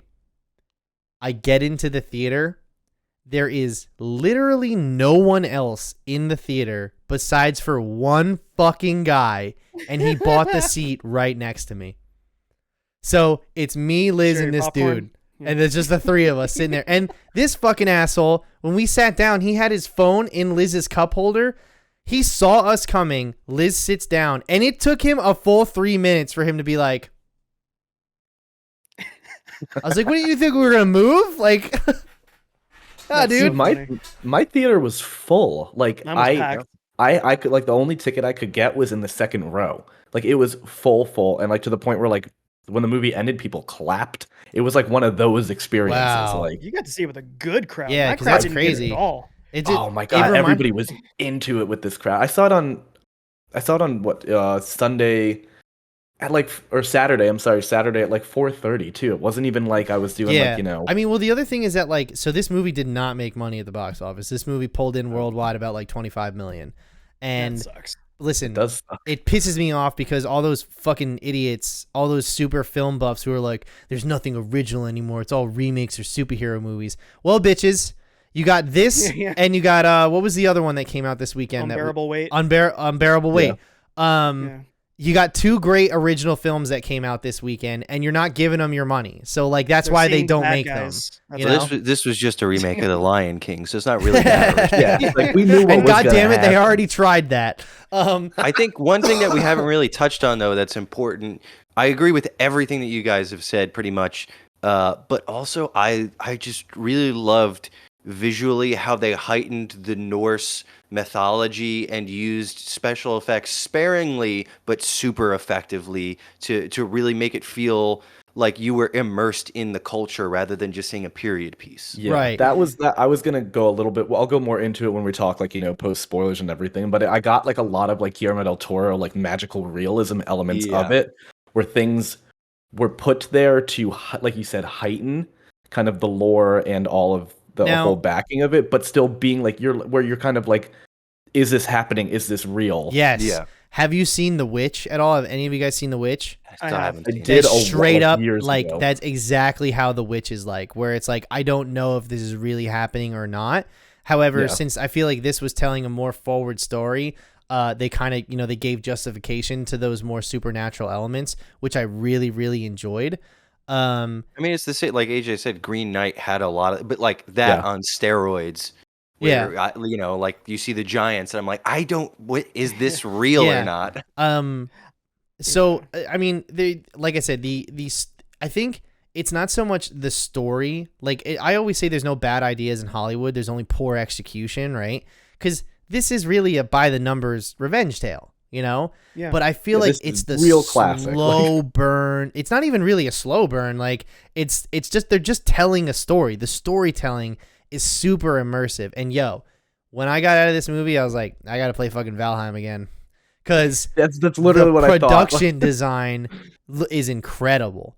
It looks absolutely beautiful, and not only that, like the shot composition is Dude. fucking, even for just dialogue scenes. Like, you know, no spoilers, but there's a scene where the two characters, you know, first she drops the bread, and then he picks up the bread for her, and she puts it back in, and then he grabs her, and then they move over to the side. That's all done in one take. Yeah. Yeah, Like the they camera had to swings around rehearse with that, them. It's super stage good. that, they had to mark that, they had to light that, you know what I mean? And like that's not as simple as like you know, just turning Just on the doing camera, shot, you know? reverse shot. Yeah, exactly. Like this is, and like I get putting the time in for the big action sequences, right? And when we say big action sequences, they were just the action sequences of this movie. Mhm. But like, you think about the tracking shot. I mean, the big tracking shot in the trailer is the one where he catches the spear and throws it back, Throws which it back. that I was still so get fucking freaking hyped, badass. dude. I want to beat on my dude. chest. And then during like, that crap. and then like when they climb up the side and the track, and then it goes over the wall, and then you know I get planning those shots out. Like that's your biggest spectacle. So Those are the money shots. you want to spend the most money on those. But the fact that they even thought about that for the dialogue scenes, and even like the way that they framed it, like when they were in the houses and stuff, it was just like I always think to myself that I was like, do I have a vision for something? And I watch this and I'm like, no, I don't. I was like, I have Yeah. no vision for anything. Like, I'm not trying to take anything away from this movie because I agree with that. But I think the point that you're making almost speaks more to the state of what's what Current. is popular culture right now. Because it's not like there aren't movies who aren't taking care with this type of stuff. It's just that most of the things that we consume on a day-to-day basis are the more color by numbers, just like get it done for The the safe cheapest route, and quickest you way know. possible. Yeah, we're making an investment. Formulaic route. Yes. Yeah. Like kind of like, okay, we were having a conversation about contemporary art before the podcast, and we don't have to get into the intricacies of it, but basically my bottom line, everyone here, was that like, I want to be entertained, regardless of what soul searching or this you're trying to do or as an artist, right? I feel like this is the perfect balance of that, where not only are they telling a compelling story that has so much artistic integrity, that has so much, basically, like, I guess you could say meat on the bones, so much substance, but also entertains the fuck out of you the entire time, because like it knows what it is. You know what I mean? It's not just, it's not trying to be this like solemn tale of revenge and honor. And it's like, no, like this guy got his father killed, his mother kidnapped, and he's going to go and he's going to murder these motherfuckers. You know, Yeah. I think Right. I also think from a kid to adult. Yeah. I will avenge you, father. I'll Right, save right. you, mother. I'll from kill a you, from a Fielder. cute boy to a hulking man. Yes. Yeah. Dude, my God, Yeah. Skarsgård. Dude, Those when he's just gutters. walking I know, around I'm the sorry. entire Freaking time like back, this, dude. I'm sorry, bro. Like that man has gutters of the year right now in this podcast. I think so. I he, think he we Yeah. might be down. like, like Sans the Rock or somebody like that who is, famously big like that. He might be like the most jacked person I've seen in He's Hollywood. fucking ripped. He's absolutely just, like, and I think the technical term for it is yoked. yes, Yoked is Yoked. the absolute he's technical term, hardcore man. yoked. I also thought it was interesting how the characters got to where they were at certain points in the film, where like it wasn't just like, for instance, I saw a video recently on how Trey Parker and Matt Stone, therefore, you know what I mean? Oh, with Where- the classroom one, are you Yes, talking it should about? not Yeah. be and then, it is therefore. Like, you know what I'm saying? So like, Mhm. I felt like that was how the story played out. Like, he found out where they were, therefore not just like he found out where they were, and then he did this, and then like everything had a purpose. Every scene, every choice that he made was not only sensible, but it served the story, you know? And what's super interesting about that, and I feel why it worked so well with this movie, is the incorporation of like predetermined fate, and that Yeah. playing such a strong role essentially as a character and like a plot device. That actually didn't occur to me until about halfway through the movie. And we can Yeah, get into like- why in spoilers, but it didn't occur to me how the movie was going to end. And like I said, I don't like to be one of those guys that sits here and thinks they're smarter than the story that's being told. But it was one of those things around Act 2 that you find out what's really going on. You're just like, I kind of saw that coming based upon what was happening, but it was one of those things where I'm so engrossed in what the storytelling that I paid no mind to it until it did. And that, I think, are the perfect types of plot twists, where it's like, oh, I saw that coming, where it's like, no, it's not I saw that coming, it's that would make the most sense. You know what I mean? They set that up. Yes, which is exactly. You know what's going to happen, and I think that's such a. But it not in a way where it ruins it. Yes. It's like when you are working with like a faith-based story, you obviously always have the characters trying to fight it and this and that, and like, will they do this? Will they not? Will they inevitably do it anyway? Yeah. And it's not like they kind of did a little bit of that in here without going into spoilers, but it like still, like, even though I could have guessed what would have happened at the end based off of, it being Hamlet basically, I was still like, oh, brutal. Like, Oh. oh. That's about right. I do have one criticism, and it's a criticism generally of like What's that? most plays and everything like that, is women being handled basically as like kind of like trickster or demonic figures. Well, that was like her whole. That was. Hold on. Actually, that's a good point. Before we get into that, because I have something to add to that too. First of all, the cast.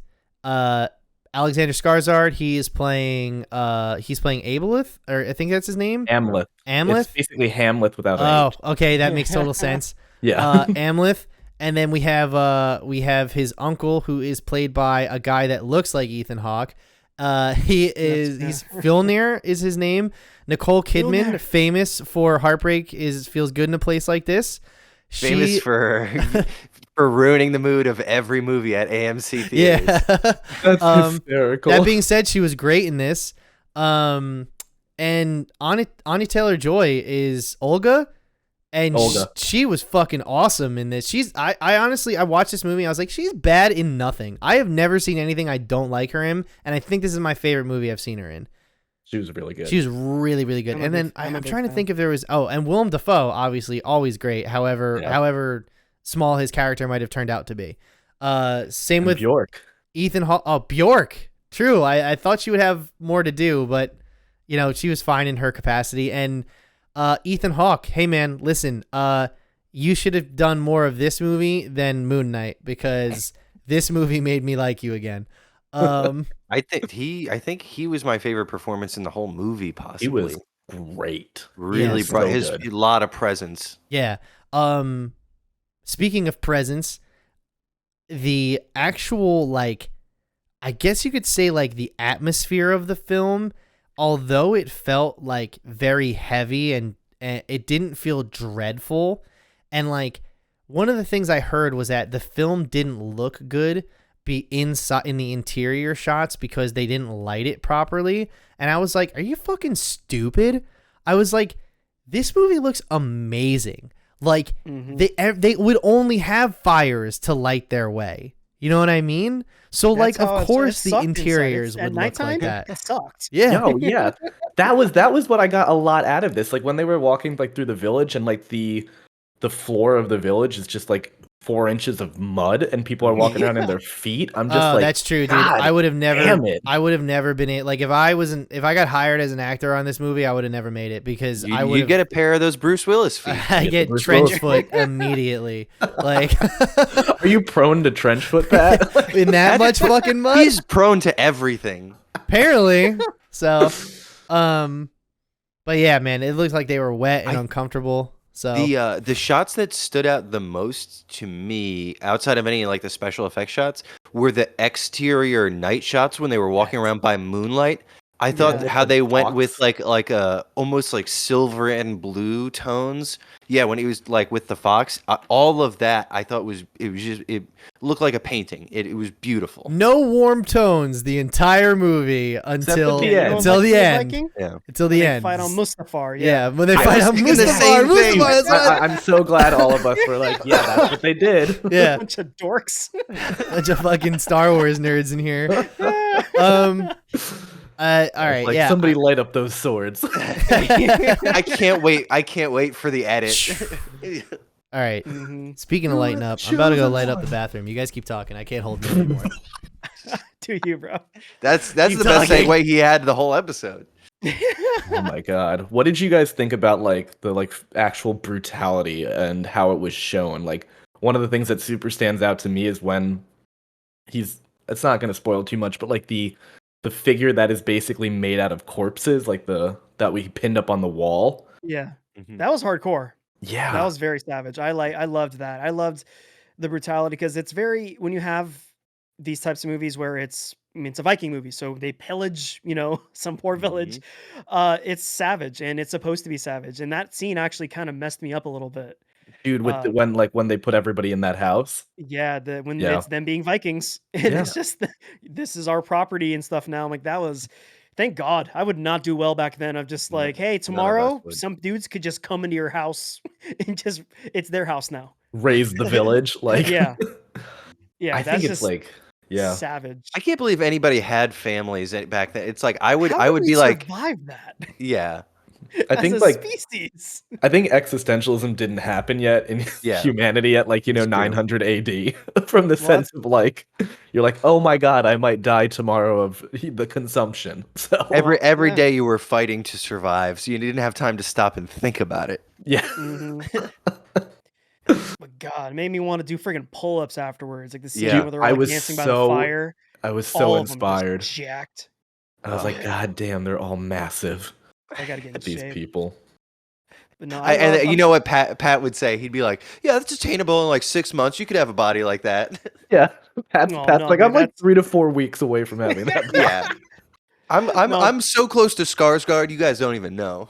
Have you Yeah, heard that's like- Jason Momoa talk about him when he's like before a shoot? He was like, because they talk about they purposely dehydrate you and they Yeah. cut out all kind of carbs and stuff, and then the day you shoot, you carbo destroy yourself because it makes your veins pop out because it's the sugar. Oh. Yeah. He said that's what he said. He couldn't do it, like he wasn't popping out, so he threw back some Guinness, and then that's what made his veins pop out because of all the sugar. Just dilated it like. So I'm back from the bathroom and it was a trip. So let's just wrap up non-spoilers real quick. Basically, here's where I'm at. If you have any interest in seeing this, see this. If you like period pieces, if you like any sort of like Viking culture or you're into that or history in general, Shakespearean tales, this is right. This is the best one of these things can get, I think. So absolutely see this. See this. Please let this make money on video on demand or something. Like, don't let the I mean, it's going to take a hit, but let them take a little of a hit as possible. Because I want more of this. I want to see more of this. Well, This is one let's of be those clear. big We screen don't movies. want a sequel. Yeah, I Oh, don't no. want a sequel to this. It doesn't need a sequel, It but I would shouldn't like to have see one. more films like this. They did Um, possibly set it up for a sequel. You shut your Shut the damn fuck mouth, up. Mike. Everything is good in this movie. I would give it a 9.5, and we'll get into spoilers why I dock it that half a point. Yeah, But- I'd give it like a 9 out of 10. Yeah, I'm also on 9s. I'll give it a 9. Yeah, I'd almost be willing to just give it the 10 because I thought it was awesome all the Yeah. way around. A 9 is high praise. Nick So- didn't Yeah. even know what this movie was until we were like, we should Until- talk yeah. about this. Yeah, kinda Friday. right. Yeah, Yeah. Pat And I was like, yo, Viking. you haven't heard about this of I'm all the only one people? here with a fucking beard. There you go. Alex? I'm I also I mean it's getting there. It's getting there. But I can't think of another place to bring this up, but also just want to say in my theater going experience, it was nice to see trailers that I hadn't seen for the last Yeah. 2 years, to see new things that you felt don't miss so that good. Morbius trailer yet. You don't miss I you know what? I'll let you know when that day comes, but it's not today. Huh. Ain't Getting today. nostalgic for the Morbius trailer is a low place to be in life. It's Stockholm syndrome. All right. So let's go into spoiler territory, huh? Yeah, Let's do it. So right off the bat, the one critique I have, and it's not even, it's like, this is like something that they could have just turned the dial up from 6 to 8, and I think it would have been so much better. Or not even so much better, just that much better. Was some of the action sequences, specifically, there was the ones I'm thinking of. The ones I'm thinking of specifically are the siege in the beginning, and when he declares his vengeance, right, and he attacks those 3 guys on the farm. I just kind of felt like the brutality of it didn't match the energy I got, where I felt it should have been like this rageful, like absolute blitzkrieg of fucking people up, and really it was more tactful. You know what I mean? Where like it looked like instead of him just going in and destroying people, he was picking and choosing his opponents. You know what I'm saying? Not tactful, tactical, right? Yeah, I get that's the best Okay. way to put it. He chewed someone's throat out. That was What- crazy, What though. more do you? That's what I mean. I mean, like, that doesn't negate the fact that we slowly fought 4 people to get here, though. You know But what I mean? I think it's much more like, I think that's being real nitpicky. I think it was very practical in that sense of being like, this is probably how a fight would go down. Like, because it's not like Lord of the Rings where they're fucking like, there's 4 million orcs and everything, like, and they're just chopping them off the walls and things like that. Yeah. I thought it was a really practical approach, and I thought it was good. Nobody because it rode wasn't, on a like- shield down a set of steps. Yeah, exactly. The biggest thing he did was like do that big jump and and like smack the guy off the horse. That was cool. Mm. I do think that the fight, the one where he declares his vengeance, too, was different in the fact where a lot of the other fights felt like they were amped up as part of like I was saying before, just all the effects and the music brought them heightened, whereas that fight felt way more grounded, and it almost wanted you to feel like he was at this moment at a disadvantage to make it make sense that that's where he's captured and tied up in the barn. Like they didn't make it almost like over dramatic. That was very real, and I didn't feel like it took me out of it at all, or it felt out of place. Yeah, It like I just said, felt like I don't think like a low point for yeah, his I don't story. think any of it was necessarily bad. I'm just saying like maybe they should have just turned up the visceral energy just a little bit for me. That doesn't make it any like bad. I think that's super fair. I mean, at that point, we signed up for this kind of movie, and yeah, I mean, if of the few action scenes we're gonna get, at least match the tone of that initial when they hits that village. At least keep that momentum in terms of when the I fights keep happen. going back to the part where he catches the spear and throws it back. That Dude, was that's so hype. It's literally like one of the sick. coolest parts and of the like movie. I saw that in every trailer, and it did not disappoint when I saw it on the big screen too. Nope, I was so happy I to was see like, that on the big screen. shit. So obviously we know what happens. The only thing I thought about was like, this is my second favorite movie about vengeance this year. Because even though Batman goes around saying he's vengeance the entire time, I kind of feel like this guy really means it. Yeah. This guy is vengeance incarnate. So, the big, let's say the big twist, once again, not a really like it's a twist, but not also at the same time, is that the mother's actually in on all of this. And it's again, like you said, it's one of those things that it wasn't a big surprise when Because you it found made it out. sense. It definitely hurt, and you felt the impact on the character, but it wasn't surprising. It was also me being like, "Yo, killer." Just like I was like, that's "Dude, that's why- what we're here for, right? Just be like right through her face." I think that's why they did a really good job when handling that kind of scene, because like this is this man's mantra. His entire life is to save his mother, and to like realize in that moment you see on his face him just breaking internally. Yeah, like I thought his acting was phenomenal. It's also it shows you a tale of like not all of these characters are incorruptible. Like Amleth himself might have been working off of the basis that his father was this amazing figure in his life, when really he might not have even known who his father really was.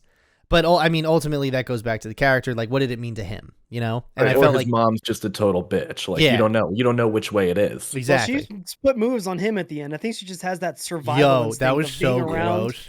being around in that time period where you were a woman, therefore you were just a vagina or a cook. Well, she said that entire existence. She said that. She was like, it's amazing how fast you become a princess when men make you their wives or something like that. And she was like a slave too, a Christian slave. Yeah. So it's so easy you can become a princess again or whatever. Yeah, I love that. I love that.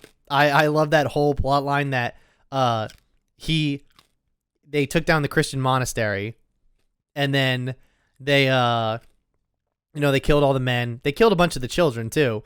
And then that scene messed me up. Literally all of the women and children. And then they took all the slaves, and then they branded them. And I just thought that was a good idea for him to be like, all right, I'll just cut my hair and brand myself and get on this boat. He just abandons his brothers for virtually his whole life. Yeah. At this Well, point. that's what I mean. It's completely like him being with like the wolf bear dudes was like a means to an end.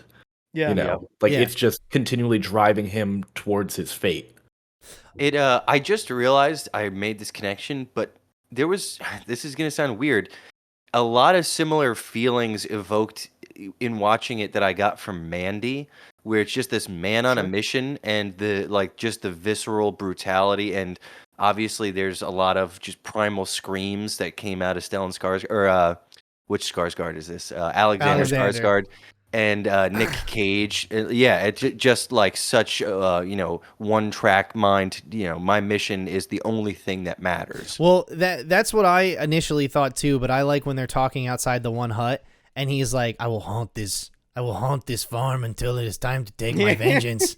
It's like, even though it always comes back. I am the night. Even though it sounds like the fucking Batman spokesperson for Taco Bell. I got a little Spanish. That's what I'm saying. That's very Spanish. Yeah, it's just I love how I reach these kids. How do I reach these kids? I love the it does always come back to vengeance, but I do love how he was like, gonna fuck with him for a bit first. Fuck it. They like Yeah, right. he earned their respect, their trust. Make them think there's demons here. Yeah, exactly. So Well, because it's just everything with him is it's revenge, and he's like revenge. Like you could just go up and stab him. He could have just went up and cracked his uncle's neck at any time with it. But that does not satiate revenge. but it also didn't play into the fact that he died in battle. That's what the Valkyrie told him, right? Like that was the whole Crux's predetermined like ending, that like he's supposed to die in battle and he is supposed to take his vengeance. So like I said, I didn't figure that out until like 2/3 of the way through the movie, that I was like, oh, he's dying when he kills, like they're both gonna kill each other pretty much. And it's also still doesn't lose that whole vibe of like the cycle of vengeance isn't healthy for anybody, because he lost everything to try and gain something. You know what I mean? When it was already like vengeance was never going to replace that. You know? at that point, it was less about vengeance and more about protecting his family from reaping the consequences of his quest for vengeance. Right. I think that was like the turning point for him, where he really like truly does understand his fate and what is going to happen. But you're approaching the vengeance in a protective way, almost changing completely from him just being like, when he realizes he's a father, and he kind of has that moment of being like, well, they killed my dad. Now I'm going to do this, and I'm going to kill someone's dad, and I've killed someone's son. You get like all of like that. I feel all of that complexity just dawns on him, and he's like, I have to kind of, I like this will die with me. Let's talk about when he gets the sword. I thought that was so fucking hype. And then I love afterwards when they capture him and they can't open it. Yeah. Like the blade was meant for for a vengeful thirst. Well, it could only be opened during the night. Oh, okay. I thought the whole thing was that he couldn't, because like when he puts the sword away, he was like, we both thirst for blood and we shall get our vengeance. You know what I mean? Well, he tried to open it the first night, and then like the sun was literally rising as he was trying to do it. And it wouldn't come out of the sheath.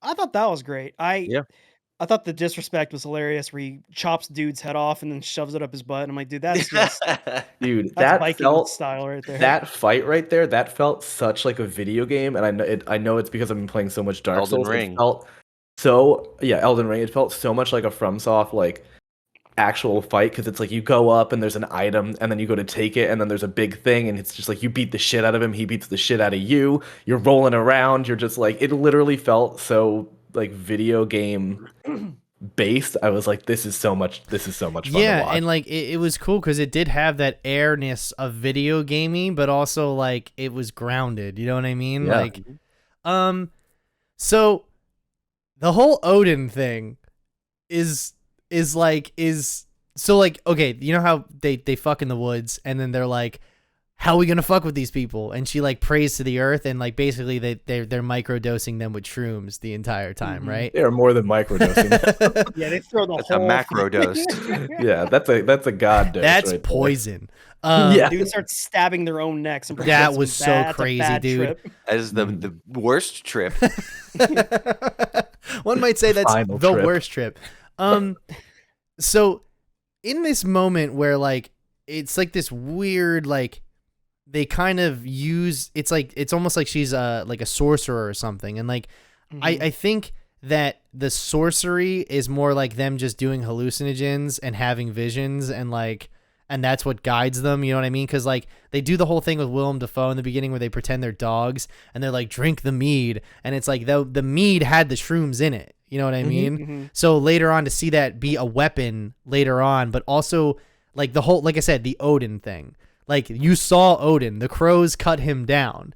But then later on she says, I didn't carry you that far. So it's like this weird thing where like they are playing this with this idea that the gods are real, and that the Valkyrie are real, and that magic is a real thing in this world. But there's also this plausible deniability where it's like, oh, it could have just been Anya Taylor-Joy the entire time. You know what I'm saying? Yeah, like it's magical realism as the genre is what you're describing. like, you know what I'm saying? That's actually what docked it the point for me for making it a 10. I wish it would have just leaned into it.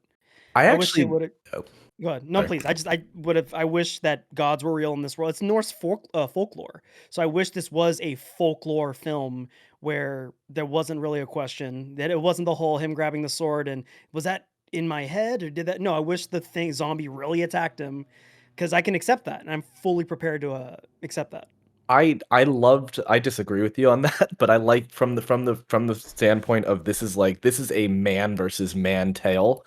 Like I like everything in it is supporting of that. Like when you I feel if you were to introduce, otherworldly forces, like tangible otherworldly forces, like if zombies attack the town or shit like that, like that would be a whole different thing.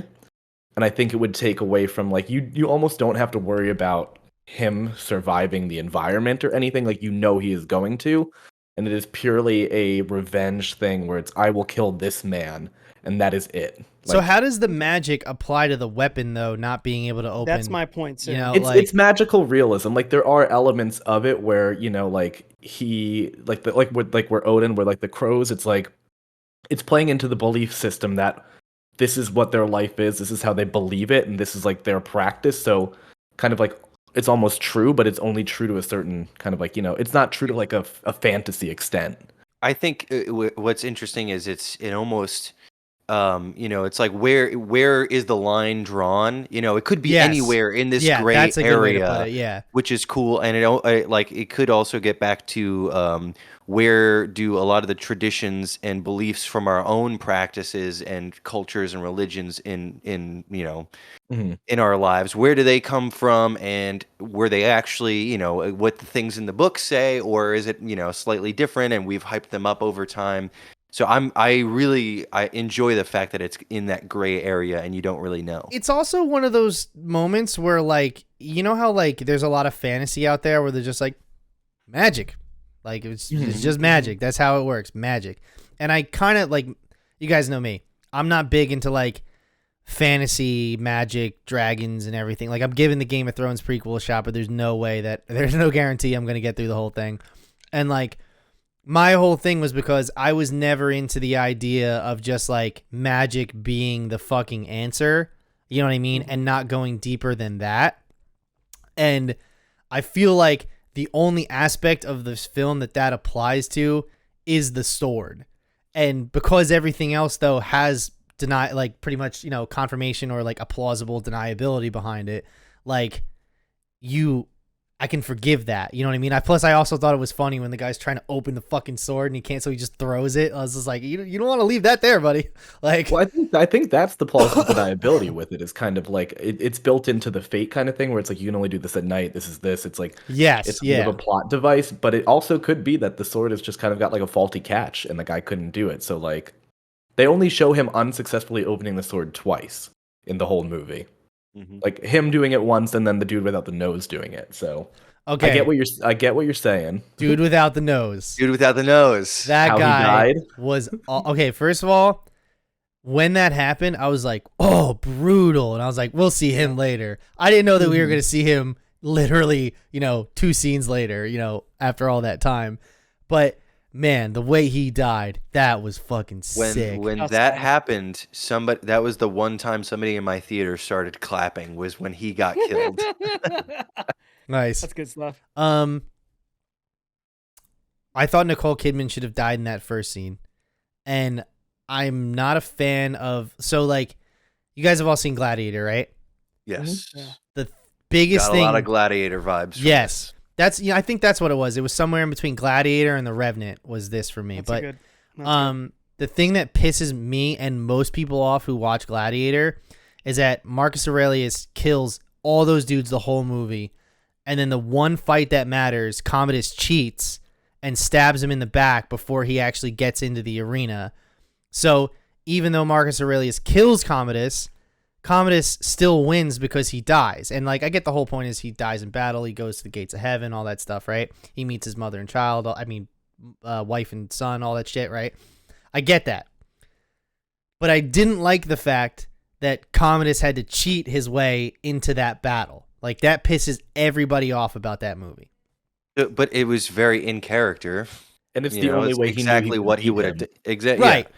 Right, but that doesn't... It definitely pisses you off, but I mean, like, that's what it's trying to do. Yeah. This movie kind of did the same thing, where instead of Amleth just murdering Nicole Kidman as soon as she jumped out of him, she got a body strike and a shoulder strike on him, and then the kid jumped out and stabbed him in the back, in the shoulder a bunch of times. So by the time he goes to the gates of hell to meet Fjolnir there, he's already like half cocked because like you see he's all covered with blood and he's weak and everything, and it's only the strength of the Valkyrie at the end that actually has him win the day. But win the day was dying a glorious death and going to Valhalla. So that's kind of like, you get what I'm saying though? It's kind of that same vein, but this also like I get they had to like debuff him because he's just gonna whoop that guy's ass in the bat. You know what I mean? Otherwise, you know? Yeah, I think it makes sense too because he's been a slave for we don't know however many months. So he's like, clearly not being fed, like things like that. He's not his former the favorite glory. slave. Yeah, but he's not his former glory of when he was like raiding. He's the house slave. Yeah, he's the head one. Like it's true. That's what they call him, house slaves. But yeah, I mean, like he's been beat down for we don't know however many months. Like he's clearly not big. He's still big and jacked, but I think still got gutters. Yeah, he's still got plenty of gutters. GUTTERS. I have no problem with him going, like in that moment when he first meets his mother and she gives him the last, piece of information that he wants to hear. How is he going to bring himself to kill her? He's got to reckon with these feelings. And when he goes back, they've prepared for him for the second time, second time he comes to visit. I think it makes total sense. I have no problem with it. I do like how Fjolnir is not a one-note villain either. Because I do like, okay, so it kind of was like, oh, that's kind of lame how like they just tell you how like the kingdom of whatever, once he killed his brother for it, another king came in and took that kingdom over and drove him out to like a farm in Iceland or whatever. And it basically, when he was explaining to his son in the beginning how like there's like no Yule tide will tell a man if he will be a king tomorrow or a slave the next, I was like, oh, so he learned. Like he learned that he can't just murder his brother and take over his kingdom. You know what I mean? Like he learned that he can't just do that. So he kind of already did pay the price for what he did. It's just now this is like the ghosts of his past coming back to haunt him. And, which was very refreshing that it wasn't just like I'm fucking evil and I want to murder you, Yeah. However, I'm not. It's like that chicken and the egg situation where it's like, did Nicole Kidman set this up or did he set it up? You know what I mean? What was the catalyst that drove them to actually go through with this? Yeah. I don't know. I mean, what I like about the Nicole Kidman character is that because she is like a survivalist, this could also just all be false, and that she got Stockholm syndrome super bad because she like had to survive. So she's like, all right, well, you are my new husband because I don't want to die. So I think that's all of that is interesting. And I think, almost every character had a good arc or some kind of development to them. I think the only one who didn't was Anya Taylor-Joy's character. I don't think they utilized her quite enough in this. I would agree. Well, that's the line to me that set up my expectation is she was like, you break men's bodies, like I break their minds. She doesn't really do anything with poisoned that. She poisoned everyone. That is super dope. That's more of a physical aspect. I was hoping she was going to just like gaslight someone or use her, looks to do something. She didn't do, besides the poisoning, she didn't break people's minds the way I was expecting. What a wild comeback, by the way, too, when he first tries to, lay with her, we'll say that. Yeah. And she was like, I'm ragging, dog. She like just pulls out. She does the middle school thing where you put your hand in your pants and like you try to hit your friend in the face and he's like, dirty bitch. And he like throws her away. And then later on, she's like, oh, I see you're not afraid of a little dirty blood anymore. I was like, ooh, it's not the same though. That is my that goes back to like the initial criticism that I kind of like dock at the point for, and I know it's in tradition with like Shakespearean plays and whatnot where women are pretty much like deceivers or harpies or like I mean it's also of the time too, you know what I mean, like where I think Freya is like a like she's the deceiving witch of the Norse mythology, you know what I mean? So but I think like to AJ's point, it's kind of like Anya Taylor-Joy's character Olga could have been a little more substantial if they hadn't kind of pigeonholed her in that kind of sense. I thought she was gonna bamboozle him the entire time, and that's the whole foreshadowing of her breaking people's minds.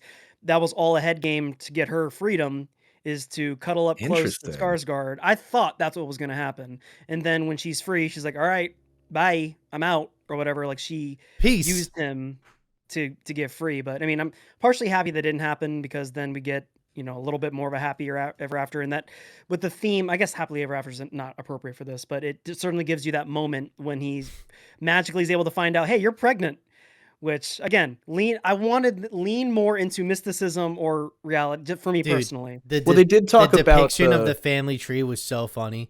I loved it. I thought it was, I like, thought you it was never I mean, I see thought it was cool because I've never seen it done that way, but the fact that they like all were hanging off branches through their hearts, like, and it was Yeah. like this weird, like, I don't know. I'm it's just, sure that's a Norse thing. That Yeah, if you're yeah. like a Norse I also guy, you'll listen.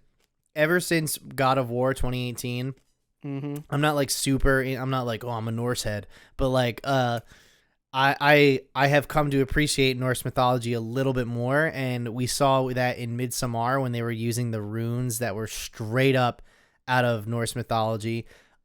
We see these runes in a lot of the first Thor movie as well, not so much the second one, but and in this one too, dangerously accurate. Like all of they wrote in old Viking, like old was it? I don't want to say Norwegian because I don't think the Vikings were necessarily Yeah, I'm not sure. strictly Norwegian. I don't know. I think just But, Nordic is good Yeah, enough. Yeah, and old Nordic is Nordic good. like runes were like how they spelled all of the actual chapters, because this movie is told in chapters, you know, Mhm. which I felt everyone had an organic ending point, an organic starting point, you know, and it's one of those things where it only added to it because if you took away from it, it's not like the film would be any worse. You know what I mean?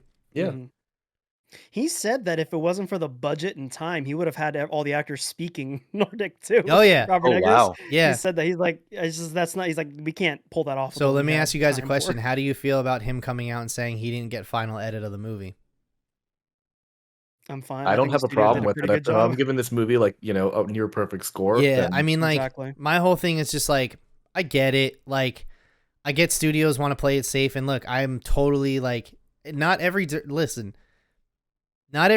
gets the final edit of their film, and I think that the studio put out literally the most viable product they could, because this is incredible. This is absolutely awesome. I don't see anywhere that they could have added something to make the material rise up more, or anywhere where even if they cut something that it would have made the film worse. You know what I'm saying? It's like just perfect the way that it is. If they want to do a director's cut sometime, I'll be happy to watch that too.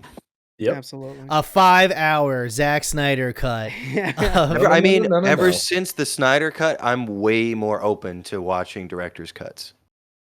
I love. There's that's like coming a from me. Kingdom of Heaven is one of the prime examples of a director's cut changing an entirety of the movie, because the original version is almost unwatchable, but then you watch the director's cut.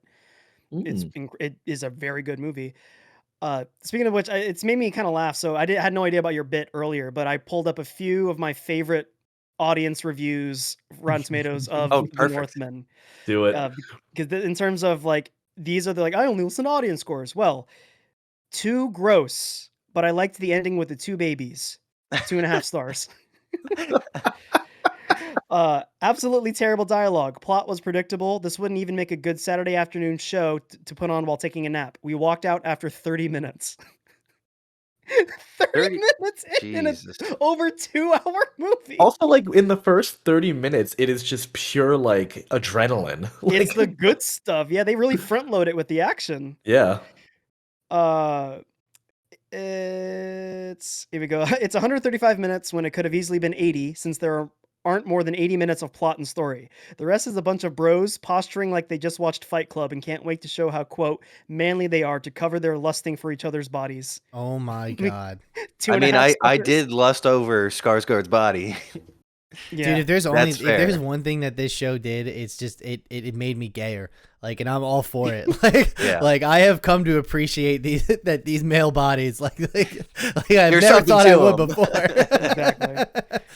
Newfound I got two- appreciation. Yeah, I pretty got much. 2 more. 2 more. Main character should have died as a kid. 0.5 star. The last one here is the horse died. I'll never recover. 1 star. So Fair enough. those are your Wow. audience Died. reviews. Yeah. People. Wow. I only listen to audience reviews. Yeah, There you go. I thought that was so There you funny go. when when they were at the gates of hell and they have the 2 bodies and the horse is dismembered. I was like, Yeah. you cut up the horse like that, and Liz goes, Well, because Bro. he knew he's not coming back. well, Liz, He- well, that it's Liz was the- like, I think there's some sort of like significance to like destiny and everything, and I just go, it's the I equivalent. think he of just the murdered the Vikings- horse. No, to it's the murder equivalent of the horse. Vikings burning their ships when they get to like a land because it's like we can't go back. Like we are just yeah, I going guess so. forward and. Well, also with the first time when they killed the horse, I think they said something about it, like so they would arrive swiftly to Valhalla or something of that effect. Oh, So yeah, it's like that a too. symbolic thing. So just to wrap this up, let's talk about the final battle real quick. Yes. Between Anakin and Fuel yeah, Obi-Wan. Anakin and Obi-Wan. Obi-Wan. Definitely not the best scenery in the whole movie, but I'm still sitting there like my jaw's on the floor because like the shot composition once again, absolutely beautiful. The fact that they did the big final battle almost entirely in silhouette, and it was one of the most compelling fight scenes I've ever seen is a triumph of it filmmaking. also wasn't like slashy swashbuckling battle, you know what I mean? Yeah. Which is fine. Like I enjoy that. Like I like to be entertained, but it was very gritty and like it was also full of like form. Like nobody got taken to the ground and then like threw dirt in somebody's eyes or something. It was like there was a lot of honor on display, you know what I mean? Could have used more dong, but yeah. More, Yeah. Yeah. More, Alright, dong More let's- silhouetted dong. We're looking Yeah. for the dong cut. Oh yeah, I did think it was really, really funny that like they're just like casually hopping over lava like it's a little stream. yeah. I was like, you know how hot that shit is? You can't even be near it. Yeah. I thought it'd be cool if one of them stepped in it. I was gonna be like, ooh, Oh you know, god, like just rolled into it. Yeah. And then it turns into like Terminator, and he gives a thumbs up. Cauterize the To wound. He just Valhalla. dips his chopped up arm into the lava, cauterizes it, picks up the sword. yeah. Ooh, I like that. I like that. That's cool. So stupid to be so dumb. That'd be the But you would be perfect way like, to ruin "Yes." this movie. And all the audience reviews would be like, "That fight scene was perfect." Kid should have died. Yeah, right. Half a star. Wrong kid died. Wrong kid died. The part where his arm is like basically almost about to get chopped off, That was savage. I was actually sitting there going, like, get up, bitch. Get up. Come on. Come on. And then finally like they get up and they do the last bit. And the only thing that looked weird was the actual stab. Yeah. What do you mean? Because it looked like he just whacked him on the side, and then when he took his yeah. arm off, it was staying there. And like I knew that was in him, but I was like, that doesn't look great. However, Yeah. when his head rolled off, I was like, now I'm pleased. Yeah. I think it's because it was so much in silhouette and there was not really any depth to it. It did feel like it was next to him rather than Yeah. right through It him. felt Yeah. like you were seeing a community theater production of Camelot. Yeah, You know what yeah, I and mean? They it's- got the yeah, sword It in wasn't, his Yeah. arm. it wasn't, Yeah. it wasn't like a bunch of blood Exactly. on the back of the sword. Like it looked like it was very Yeah, clean. exactly. Which Maybe that's how it is. I don't know. I've never Magic ran sword, somebody man. through with a sword. But well, let me tell you, bro, I have several times, and it's not as bloody as you think. You guys know the story. This is totally off topic. You know the Christopher Lee story in Oh, Lord of yeah. the Rings. Mike, you know this? go for it. You've heard? Well, yeah. So it's just basically they're directing him. Peter Jackson's like, oh yes, like when you get stabbed, I want you to do like an exasperated gasp. And he's like, oh, you know, like I fought in war, and I know what a man sounds like when you stab him in the back, and it's very quiet. and Peter Jackson's basically just like, okay, if you think that's best, I'll leave that to you. Yeah, He's like, I know ran what a it man sounds like through to with take a life. I ran a man through the lungs with a bayonet, and he actually can't scream. He has no Yeah. air, too. Oh, It's like whatever you say, Mister or Sir. yes, sir. Yeah, okay. I mean, does anybody else have anything to finish that up with? Because I think we're good then. Go No, see this I love this movie. movie. Yeah, See it in theaters if you can. See it in the biggest screen you can. It is beautiful. it's awesome. It's great. And it's one of those things where it's like, listen, it's not, like I said, it's not Braveheart with Vikings. That would be cool, but it's not Braveheart with Vikings. So don't go in expecting that. However, it is a wonderful tale told in expert fashion with the most brutal of environments and characters, really. Very visceral, in-your-face characters. And that's really what I was looking for, and I'm glad that I got it. So I would also say that for me, I think it hit the ground running and never stopped the entire time. Every time I thought it was about to start dipping in momentum, it picked right back up, and I was never bored the entire time. yeah, and it's weird because it's not like a bunch of like, it's not like an adventure film where it's always moving and they stop to do character work. It's like it's always doing character work. It's always serving the story. It's always firing on all cylinders, and that's what I really love about it. So with that, I don't have a clip for this week, but we will be back. I threw one in the show drops. Let's see if I can pull it up. Nick's like, I have. We're in plenty another of things. Server. That's true. Well, we'll post it on socials. Yeah, we should just post it on You want to do one? I don't know if I can confidently. You got to bring it over here, Nick. Drop it over here, and then I'll be able to bring it up. Okay, I can do that. Well, while he's saying that, I will say, if you like The Northman, I highly encourage you to check out the other Robert Eggers movies, like Good point. The Witch, Lighthouse. I should really watch The Lighthouse. I haven't watched The on Lighthouse, Netflix. especially since now I like Robert Pattinson. So It's on Hulu. It's really good. I'm a there big for you, fan. Pat. Honest to God, I mentioned this off air, but I love Robert Eggers. Me saying that this is his worst movie is really misleading. I think it's his least great. I actually prefer The Witch and The Lighthouse to this, and I still gave this one a 9. So that Yeah. tells you anything. That's saying a lot. Mhm. I highly encourage if you like just the style of this and just it leaning into its own, go check out The Lighthouse for sure. all right, boys, you ready? Yeah. Watch stream. What starts in chaos ends in chaos. I don't know what it looks like for you guys, but I'm only seeing the top of it. There you go. There you go. Yeah, he's we're good. scrolling down. Yeah. Oh shit! I knew this was gonna be a problem. Hold on. Oh no. Oh, Why is it doing that? Is it supposed to be in negative? No. Oh my god. Awesome. Okay, hold on. Let's try and. Interesting. Nope. Not a That's fan. so weird. Why is it just jumping to negative? That's so weird. That's crazy. Can you just play it without? Like, yeah. Hold on. Ooh.